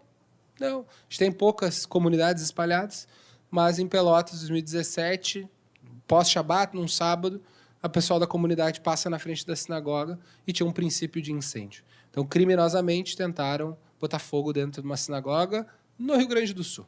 Então, eu trouxe 2 exemplos. Eu poderia passar a tarde inteira falando para vocês de exemplos de coisas que aconteceram com a comunidade, para a gente mostrar como, infelizmente, isso retroalimenta, isso fortalece essa narrativa que radicaliza. Então, a gente já está indo mais para a parte final, que eu acho que o mais rico, a gente tem outras pessoas super interessantes aqui para ouvir e para somar nesse debate. Então, quais são os caminhos, né? Então, primeiro, a gente entender que esse caminho da radicalização nada mais é do que uma ameaça à democracia. É dizer que a gente não tem mais o direito de discutir, debater as coisas. Então, a única forma que a gente tem é acelerar o fim de tudo. Que nem a gente falou do aceleracionismo, do niilismo violento. Então, acabar com a sociedade como ela vê hoje. Que eu imagino que todo mundo aqui acredita que ela deva se manter. Diálogo interreligioso. E aí eu falo entre todos, não só religiões, mas também socialmente entre todos, da gente entender qual é o caminho para isso. Acho que o Projeto Sinais tem feito isso de uma forma exemplar, de ir para o interior, ir para vários lugares, debater com professores, debater com pais, porque realmente, se não for uma coisa que vai ser assumida como sociedade, a gente vai perder essa guerra. Realmente essa guerra está perdida se, como sociedade, a gente não entender que isso é um problema social, que é um problema que a gente tem que lidar como um todo e começar a tomar as medidas necessárias. Uma educação crítica, e aí sim, combater estereótipos. Lembro que conversava bastante com o Fábio sobre isso, por muito tempo, né? E eu me coloco nesse barco. Quando eu em 2019, comecei meu TCC sobre o fenômeno de school shooting. Não era uma realidade no Brasil. Óbvio que a gente já tinha 2011, Realengo, que era uma coisa que chamava atenção, todo mundo sabia, mas a gente sabe que para esse meio o divisor de águas foi Suzano, em 2019. Foi bem na época que eu resolvi. E naquela época tinha algo na minha cabeça que me dizia que a grande questão desses fenômenos era como se estruturava o pensamento. E aí hoje eu vejo que estava correto, né? Se eu pensar de uma forma mais ampliada, e aí o quanto a gente já conseguiu avançar nessa área. E eu achava que o bullying era uma coisa que influenciava muito forte. E a gente sabe que hoje em dia o bullying pode ser ele pode ser o fator que desencadeia, mas a gente sabe que ele não é a causa maior disso. Ele catalisa, ele pode levar alguém que sofreu, e não estou diminuindo o bullying, até porque hoje, como sociedade, a gente entendeu que o bullying é importante. Inclusive, nas escolas, a gente tem um mês para debater sobre o bullying, tem várias intervenções importantes. Então, não é diminuindo isso, mas começar a entender que esse fenômeno é muito mais amplo do que a gente imagina e que a gente precisa botar bastante investimento, e não só de tempo, não só financeiro, para que a gente consiga estudar de verdade esse fenômeno. E políticas integradas, de novo, não existe. Eu não falei isso no começo, mas eu acho que soma com isso. Eu, quando fiz psicologia, trabalhei muito com a parte de psicologia social. Então, eu tive a oportunidade de trabalhar com jovens menores infratores, depois trabalhei com pessoas com deficiência. Então, eu sempre gostei da parte de saúde pública. Depois estudei, quase cursei a residência em psicologia. E eu entendi que, para o SUS funcionar, tudo tinha que funcionar da forma correta. Então, a gente deveria agir como um bloco. E eu acho que isso funciona também para essas políticas integradas. Não adianta o Ministério Público fazer um trabalho de ponta, resolver tudo o que precisa, se daí chega na hora de pedir um mandato ou chega na execução de um mandato e eles não têm a estrutura necessária. Então, de novo, eu acho que a integração, e é isso que eu estou falando de forças públicas de segurança, mas eu digo isso serve também para a parte dos pais, enquanto os pais, e digo isso, pai, mãe, responsável, seja quem for da criança, não entender que isso é um problema seu, não adianta a gente cobrar da escola uma postura. E essa é a mesma coisa. Quanto hoje as escolas particulares estão dispostas a levar esse tipo de debate para dentro da sua realidade?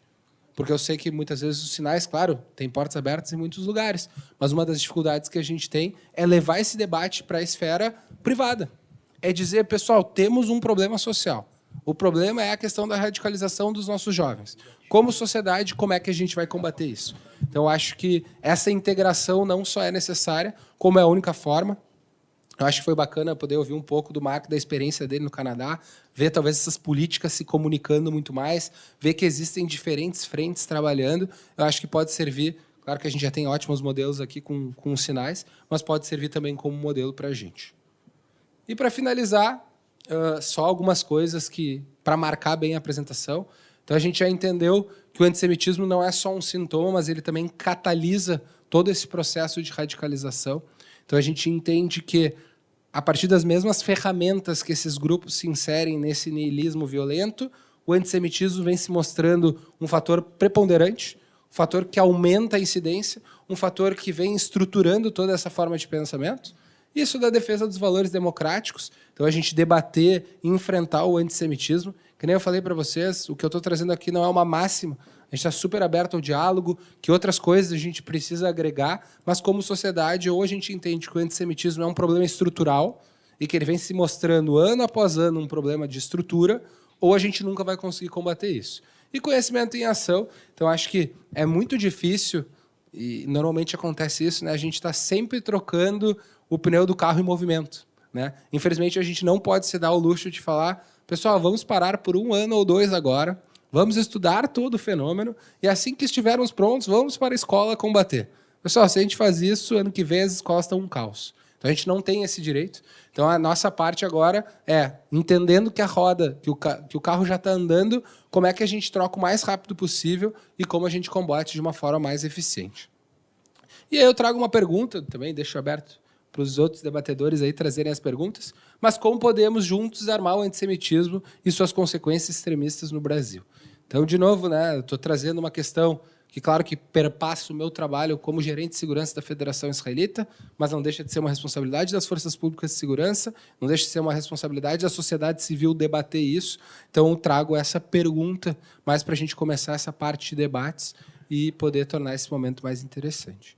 Então, basicamente, pessoal, acho que da apresentação era isso. A ideia era poder contemplar o máximo de conceitos, no mínimo de tempo, né? Que nem eu falei para vocês, se a gente fosse bater todos os tropos, só nos 44 a gente precisaria de pelo menos umas 5 horas aqui conversando. mas eu acho que já ficou bem claro nessa apresentação o desafio que a gente tem em relação ao antissemitismo e como ele tem se mostrado um fator que fortalece, catalisa e estrutura todo esse pensamento radicalizador. Obrigado.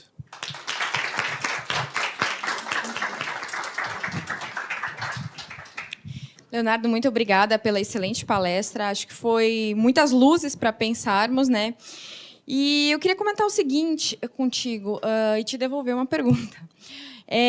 O antissemitismo não é algo recente, né? Muito pelo contrário, o povo judeu, essa história de perseguição é milenar, mais que milenar, e decorre de uma série de fatores religiosos, como a tal rixa com os cristãos, judeus mataram ou não Jesus Cristo, fatores políticos e propriamente ideológicos, quando a gente estuda Hitler, né, o nazismo, enfim.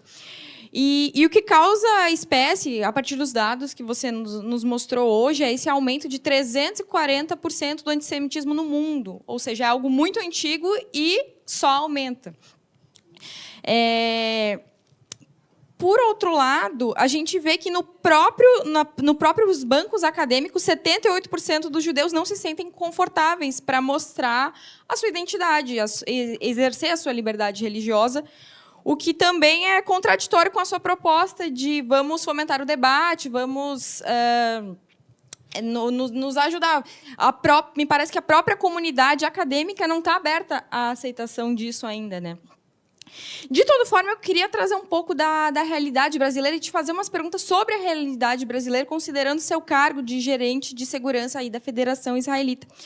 Cito como exemplo um caso que o próprio NUPVE trabalhou, de um adolescente que uma pessoa extremamente humilde, extremamente pobre, com pais envolvidos com criminalidade pesada, com facções criminosas, tráfico de drogas, e esse adolescente a gente identificou desenhando suástica, glorificando Hitler, fazendo apologia ao nazismo. E daí vem a pergunta, qual é o perfil que vocês identificam no Brasil que mais realiza ataques e qual a forma que a gente pode tentar identificar essas pessoas e de alguma forma, prevenir e reagir? Ótimo, obrigado aí pelas perguntas. Vou tentar contemplar todas as respostas. Então, primeiro, em relação a isso, né, da gente fazer o paralelo com o aumento de antissemitismo, e muitas vezes a gente não vê o pessoal da comunidade se colocando. Isso, para mim, nada mais é do que um sintoma. É realmente as pessoas não se sentirem confortáveis ou abraçadas o suficiente para admitirem que são da comunidade judaica. E eu tenho visto, infelizmente, essa é uma realidade no Brasil, quando a gente vê... Isso é uma coisa... Eu estava numa palestra na semana passada com o Matheus Alexandre, professor, um cara muito exemplar também na área, que tem um conhecimento bem grande, e ele estava falando sobre isso, né? Muitas vezes, quando a gente pensa no antissemitismo, principalmente agora, a gente pensa naquele movimento de esquerda, que não é financiado por ninguém, que vem de uma posição de tipo quem foi oprimido e, a partir disso, começa a responder essa opressão.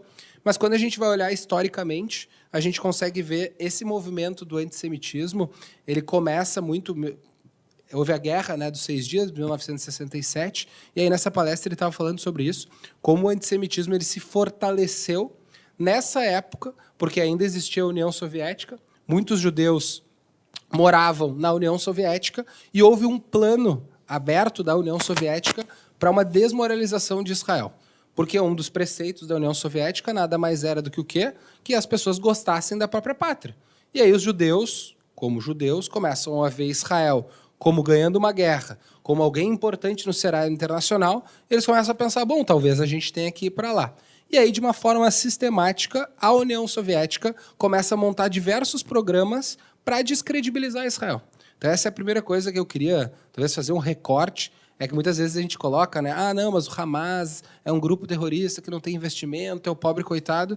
Pessoal, não falta investimento, tá? A questão é onde eles alocam os recursos. A gente sabe que hoje em dia, em Gaza, boa parte disso já foi tirado, mas tem mais de 500 quilômetros de túneis embaixo da terra. Se esses 500 quilômetros de túneis tivessem sido investidos em educação, em qualidade de vida para a própria população, o contexto seria totalmente hoje. Em relação a perfil, essa é uma questão muito interessante, porque antes de 2023, a gente tinha muito claro qual era o perfil. O perfil era um só. Eram jovens que não se enquadravam diretamente pertencentes de algum grupo, meio desajeitados, que tinham alguma questão, uma dificuldade em lidar com aspectos da sua própria vida, encontravam num grupo, normalmente de extrema-direita, aquele caminho, aquela pessoa que coloca ele como um ser que pertence, a partir disso ele começa a disseminar o ódio e vai sendo cada vez mais valorizado, porque quanto mais tu faz, maior tu é, e a partir disso ele comete os atos. Exatamente com todos... Desculpa te interromper, mas eu fiz a pergunta justamente para comparar com os nossos outros casos, e é exatamente esse tipo de perfil. Tanto que um dos sinais justamente é a pessoa ali isolada, que não tem pertencimento ao grupo e busca o pertencimento do grupo, e são, na sua grande maioria, jovens ainda. Exatamente. E um fenômeno que a gente tem visto, né, mais recente, é que tem mudado um pouco. Isso são, óbvio que são fatores que nos chamam a atenção, e quando a gente vê não só esses como outros, né, questão de violência, seja ela em casa ou fora de casa, junto com a família. Oi? Não. Questão da violência, se a gente vê ela em casa ou não, mas hoje a gente tem visto que tem saído desse prisma só da extrema-direita, como tem chegado numa esquerda radical. Que nem esses casos que eu trouxe para vocês, casos nos Estados Unidos, casos aqui em Porto Alegre, caso de um partido político. O pessoal é um partido político que está legitimando um ataque, que está legitimando, está levando bandeiras do Hamas. E a gente sempre faz esse comparativo, né? Imaginem um absurdo que é, por exemplo, e ainda mais uma questão para a gente discutir, pode ser agora ou em outro momento, mas imaginem agora a população do Rio de Janeiro começa a sair com um monte de bandeira do PCC na rua. E dizer que é legítimo, porque pode, porque é o crime organizado. Nós, como sociedade, não íamos achar isso correto, porque a gente sabe o que implica tudo isso. É a mesma coisa, pelo menos para mim, do que a gente vê abertamente pessoas saindo com bandeiras de um grupo terrorista. E aí tem toda a questão, mas não é um grupo terrorista, é a ala política. Pessoal, vamos lá, né? Vamos ser objetivos. A gente já falou sobre quais são as estratégias, como a gente chega nesse tipo de conceito. Claramente, são pessoas que pregam a favor do terror. E aí, como sociedade, como os adultos na mesa, a gente tem que pensar como a gente responde a isso. Se é simplesmente a gente aceitando, se é a gente fazendo intervenção nas escolas e mostrando que as coisas não são assim, se é uma legislação ou leis que sejam mais firmes em relação a isso, que as pessoas não possam levantar essas bandeiras. Então, acho que esse é o tipo de discussão que, como sociedade, a gente tem que ter. Até onde a gente está disposto a ver, porque o cenário não é bonito. O cenário não é o mais confortável. Até quanto a gente vai pagar para ver, para a gente tomar algum tipo de decisão. Leonardo? Também queria agradecer o teu compartilhamento, teus conhecimentos e da tua experiência. A gente, falando sobre o perfil, né, dos jovens que hoje em dia estão aderindo a essas ideologias extremistas, o que a gente percebe aqui é que cada vez mais jovens, como tu mesmo mencionasse, e o nosso público, que é o público dos sinais, o público que a gente trabalha, a gente vê muitos adolescentes. A gente vê adolescentes aderindo a ideias, né, ao antissemitismo, etc. E a presença do antissemitismo nos atentados que envolvem violência extrema, especialmente em relação àqueles atentados que são praticados em escola, né, que a gente sabe que esse também é o objeto do teu trabalho. Eu queria te pedir para aprofundar um pouco mais o assunto em relação a isso, a vinculação do antissemitismo aos atentados, o porquê da presença, né, de símbolos e de mensagens vinculadas ao antissemitismo nos atentados. Ótimo. De novo, né, quando a gente vai olhar essa questão dos ataques às escolas, a gente tem que olhar num olhar muito psicológico sobre isso, né? Acho que é da onde eu venho e, por isso, talvez eu tenha essa lente um pouco mais aguçada em relação a isso, mas eu sempre tento entender em que espaço isso começa a se tornar aceitável. Então, a gente começa a entender o porquê que o jovem tem a necessidade, essa talvez seja a palavra, de buscar esse tipo de aprovação. Então, não começa do dia para a noite. Alguém que está muito bem inserido, que tem toda a estrutura, e estou dizendo estrutura com seus amigos, em geral, não é o tipo de pessoa que busca esse tipo de conteúdo. Então, o que acontece é que nem a gente falou, sempre começa da forma mais simples. Sempre através de um grupo, de uma troca de mensagens, a gente começa a ver símbolos que a gente considera comum, e, querendo ou não, como sociedade, a gente começou a aceitar que falar mal dos judeus não tem problema. Tipo, hoje em dia, felizmente, essa é a palavra, se manda um meme racista, ninguém aceita. Nós, como sociedade, evoluímos em relação a isso. Então, se a gente vai lá e, como adultos, nosso filho está num grupo e manda alguma coisa racista, prontamente um filho vai olhar, vai mostrar para o pai ou para a mãe, isso está resolvido. Mas, Se ele está num grupo e manda alguma coisa de uma suástica, ou dizendo que tudo bem botar fogo nos judeus, ainda não passou o limite do aceitável. Ele está brincando com os amiguinhos. Então, na verdade, o que eu vejo hoje é que é uma excelente porta de entrada. É onde tudo se inicia. Por quê? Porque o jovem, muitas vezes, ele está tensionando o espaço para ouvir o limite. Né? E que eu acho que isso, como sociedade, a gente tem muita dificuldade de criar limites claros. E dizer, isso aqui pode, isso aqui não pode. E principalmente jovens e adolescentes, a gente tem que ter essa tranquilidade, né? Que nem como sociedade a gente falou. Agora, nas escolas, não pode usar o telefone celular. Ah, mas eu uso em qualquer lugar. Tudo bem, na escola tu não pode usar. E ponto final. Eu acho que é isso que falta também nesses debates de antissemitismo. Da gente poder criar um ponto. Eu acho que esse material, depois eu vou estar disponibilizando para todos vocês, porque ele está passando por uma última revisão. Até dezembro, acredito que está pronto. Mas ele vai trazer todos esses tropos que são citados em diferentes partes e porque, como sociedade, a gente tem que cuidar. Então, para mim, é bem claro que o caminho é realmente esse da gente criar esses parâmetros e seguir esses parâmetros. E aí, sim, a gente vai ter menos dessas manifestações.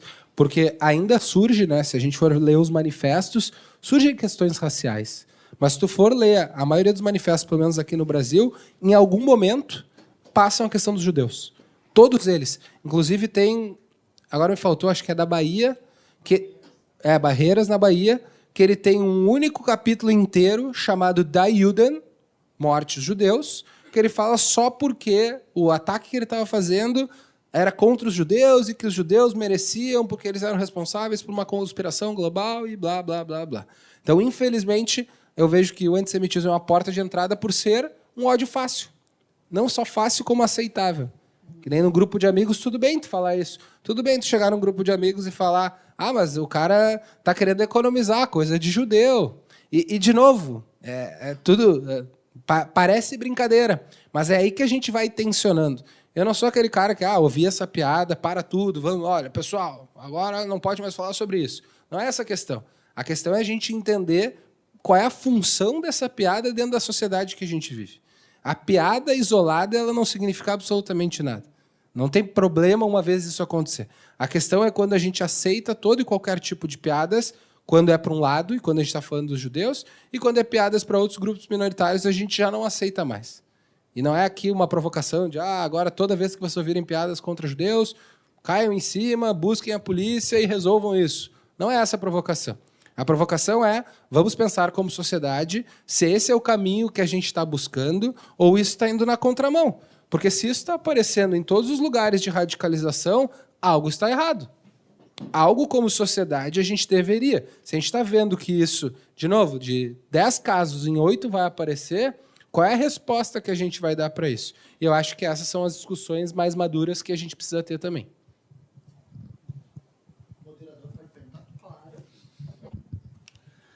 E aí, meu xará? Obrigado pela palestra, por tudo que tu colocou. Mas eu queria que tu explicasse para o público, e para eu também entender melhor, a questão envolvendo essa porta de entrada, tá? Para a radicalização.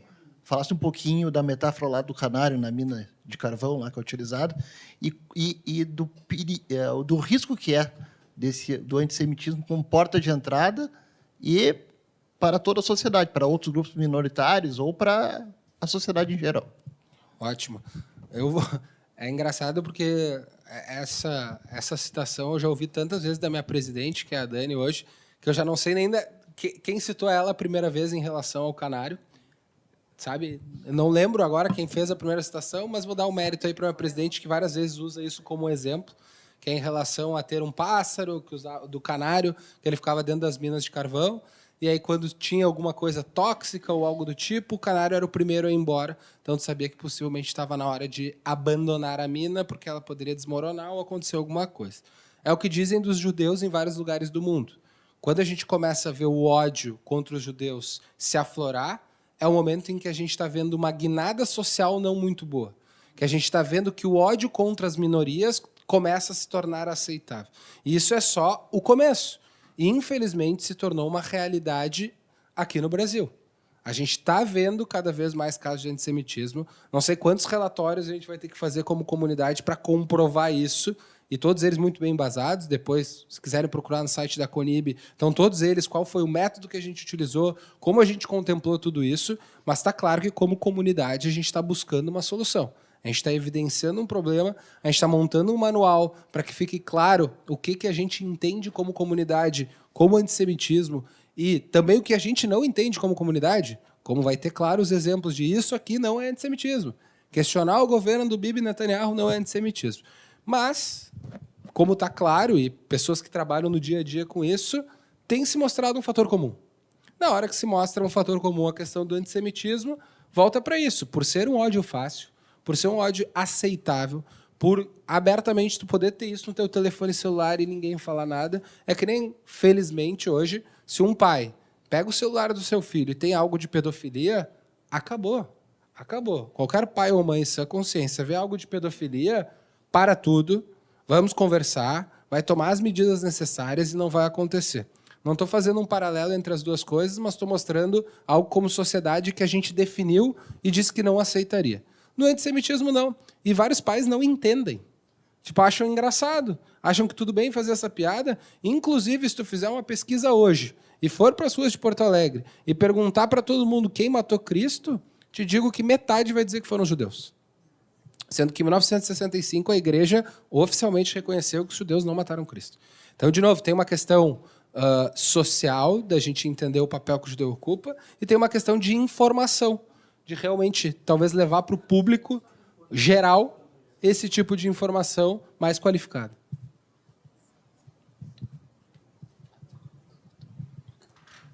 Vamos ver se tem alguma pergunta. Alguém? Alguém da plateia? Tudo bom? Boa tarde, Leonardo. Obrigado pela tua palestra. Foi muito importante ouvir algo com fundamento, com embasamento empírico e não só narrativas, né, que é o que tem na volta desse assunto, é o que tem prevalecido. Mas fazendo um link essas tuas duas palestras e tentando dar uma contribuição para a pergunta, como podemos desarmar o antissemitismo, será que o antissemitismo hoje, em algum de seus aspectos, não poderia ser visto como dentro, ou melhor, de uma esfera maior, que seria uma reação de determinadas, vamos dizer, partes da sociedade ou formas de pensar contra os valores tradicionais da civilização ocidental? E aí eu vou lá atrás. Se a gente pegar a civilização ocidental, nós temos que a formação da sua base moral ela vem dos estoicos, filosofia grega, romana, depois nós chegamos ali no pensamento judaico-cristão. Eu acho que isso é meio unânime assim, na forma de ver o Ocidente.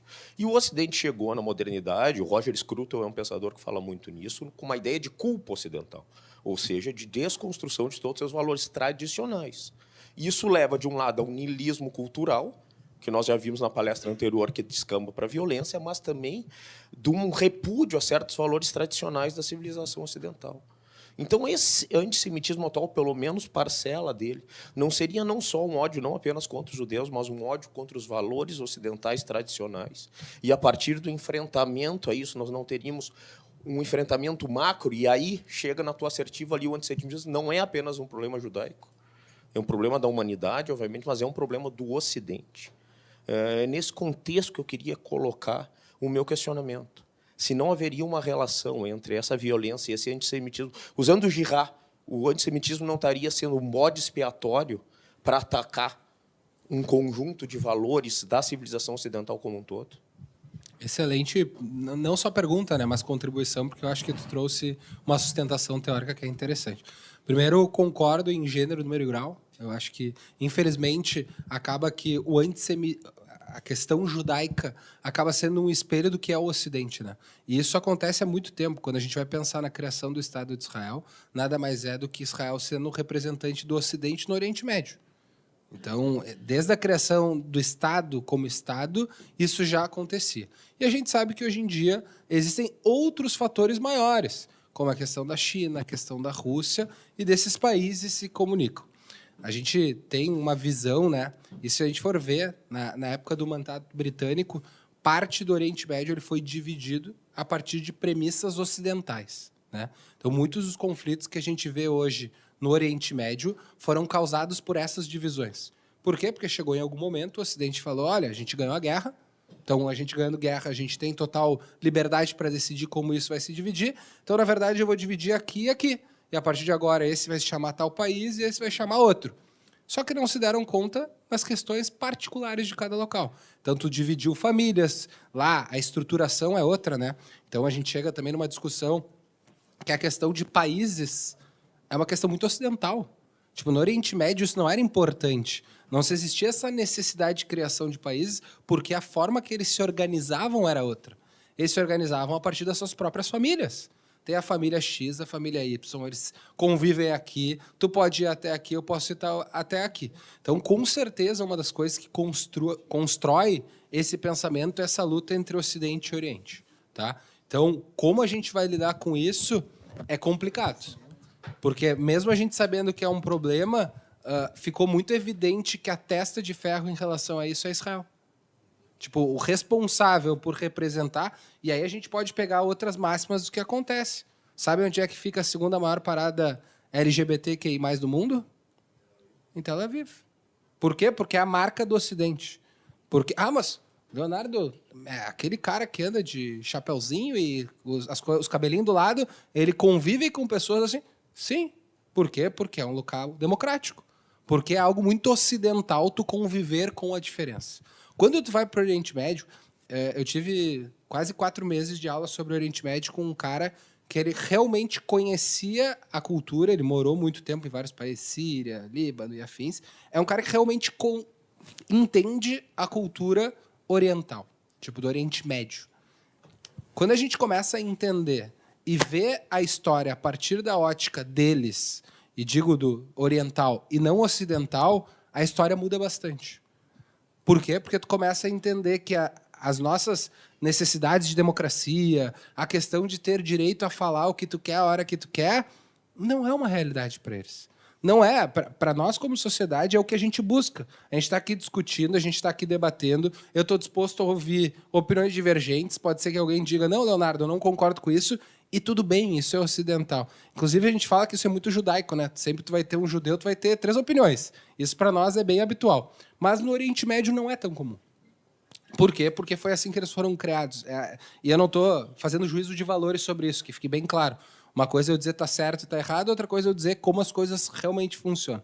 Então, acho que realmente tem essa dificuldade entre o Ocidente e o Oriente. E tem uma coisa que me deixa mais preocupado ainda, que é o seguinte. E aí, fazendo esse paralelo de Oriente e Ocidente. Tá? Uma das grandes características que a gente tem como Ocidente é o imediatismo. A gente é assim. A gente passa o tempo tendo no celular, a gente quer que as coisas sejam resolvidas para ontem. E o Oriente não. O Oriente tem uma questão de paciência, de história muito forte. O que eu quero dizer com isso? E aí a minha preocupação. A guerra que aconteceu em Israel agora, em relação a tudo com Gaza, é uma guerra que vai permanecer por muito tempo. Uma coisa é eles aceitarem o cessar-fogo. Nós, como Ocidente, queremos a paz. Por quê? Porque a gente acredita na democracia, a gente acredita que se eles tiverem acesso às coisas, eles vão ser felizes e vão construir coisas boas, e ok. No Oriente, e eu estou dizendo para vocês, porque é isso que a história nos mostra, eles vão esperar, infelizmente, a oportunidade de se fortalecer de novo e vai ter um novo ataque. Essa é a minha preocupação. É isso que, infelizmente, a história tem me mostrado. E eu quero morder minha língua. Tomara que daqui a 30 anos eu diga, que besteira que eu falei aquele dia. Felizmente, a paz reinou no Oriente Médio. Mas do que a gente vê da história e de como esses povos se constituíram, a expectativa é realmente que vão esperar o momento correto para que aconteça outro ato como esse. Até porque, para quem não sabe, quando aconteceu o 7 de outubro, o grande plano, na verdade, foi um plano orquestrado pelo Irã, que o plano deles era que todos os países em volta de Israel, para quem nunca viu o mapa de Israel, em volta de Israel são todos os países árabes, que o grande plano do Irã era que, nesse momento, todos os países árabes atacassem ao mesmo tempo. Isso só não aconteceu porque os Estados Unidos, naquele momento, mandou uma mensagem e falou, olha, se vocês entrarem para essa guerra agora, a gente vai entrar também e não vai ser muito bom. Aí o Irã não entrou, não deu as ordens que precisavam dar. 5 meses depois, fizeram uma operação no norte de Israel, em relação a desarmamento do Hezbollah e afins, e acharam naquele mesmo lugar o equivalente a 10 7 de outubros. Então, eles tinham armamentos suficientes para realizar 10 vezes o que foi o 7 de outubro, em que 1.200 pessoas morreram. Então, imaginem nessa escala o que seria aqui. Espero ter respondido a tua pergunta, que eu achei muito boa. Bom, então, acho que não tem mais perguntas. Agradecendo muito a tua presença, Leonardo, a tua disponibilidade e principalmente de jogar luzes, né, ao que passa a comunidade judaica, né, para que a gente faça um exercício de empatia, que entenda também todo o processo de radicalização, enquanto o antissemitismo está presente nisso. Então, muito obrigado por tu compartilhar o teu conhecimento, todo o teu estudo. Eu que agradeço de novo a oportunidade, ainda mais um convite ainda vindo de um núcleo tão pertinente, e é o que eu falo, né, um trabalho muito diferenciado, não só no Rio Grande do Sul, tá? Em nível nacional, fazem um trabalho de ponta. Então, para mim foi mais um prazer ser convidado, conversar com pessoas aí com um conhecimento tão amplo. E ressalto ainda que eu acho que não é uma briga só da comunidade judaica, eu acho que tem que ser uma coisa que a gente tem que expandir como comunidade, né? A gente falou sobre a questão de Ocidente e Oriente, a gente falou sobre como isso é uma porta de entrada para a radicalização, e é importante que a gente coloque os olhos corretos nisso, faça os investimentos necessários para que a gente não tenha mais casos. Porque, querendo ou não, a gente já falou, infelizmente, essa porta se abriu no Brasil, a gente está vendo cada vez mais e mais coisas, e se, como sociedade, a gente não fizer os movimentos corretos agora, a tendência, infelizmente, é piorar. Então, eu espero que momentos como esse sirvam não só de alerta, mas também como um start para as pessoas que ainda não estão preocupadas com isso, possam começar a botar um pouco o olhar. Obrigado, pessoal, e uma boa tarde.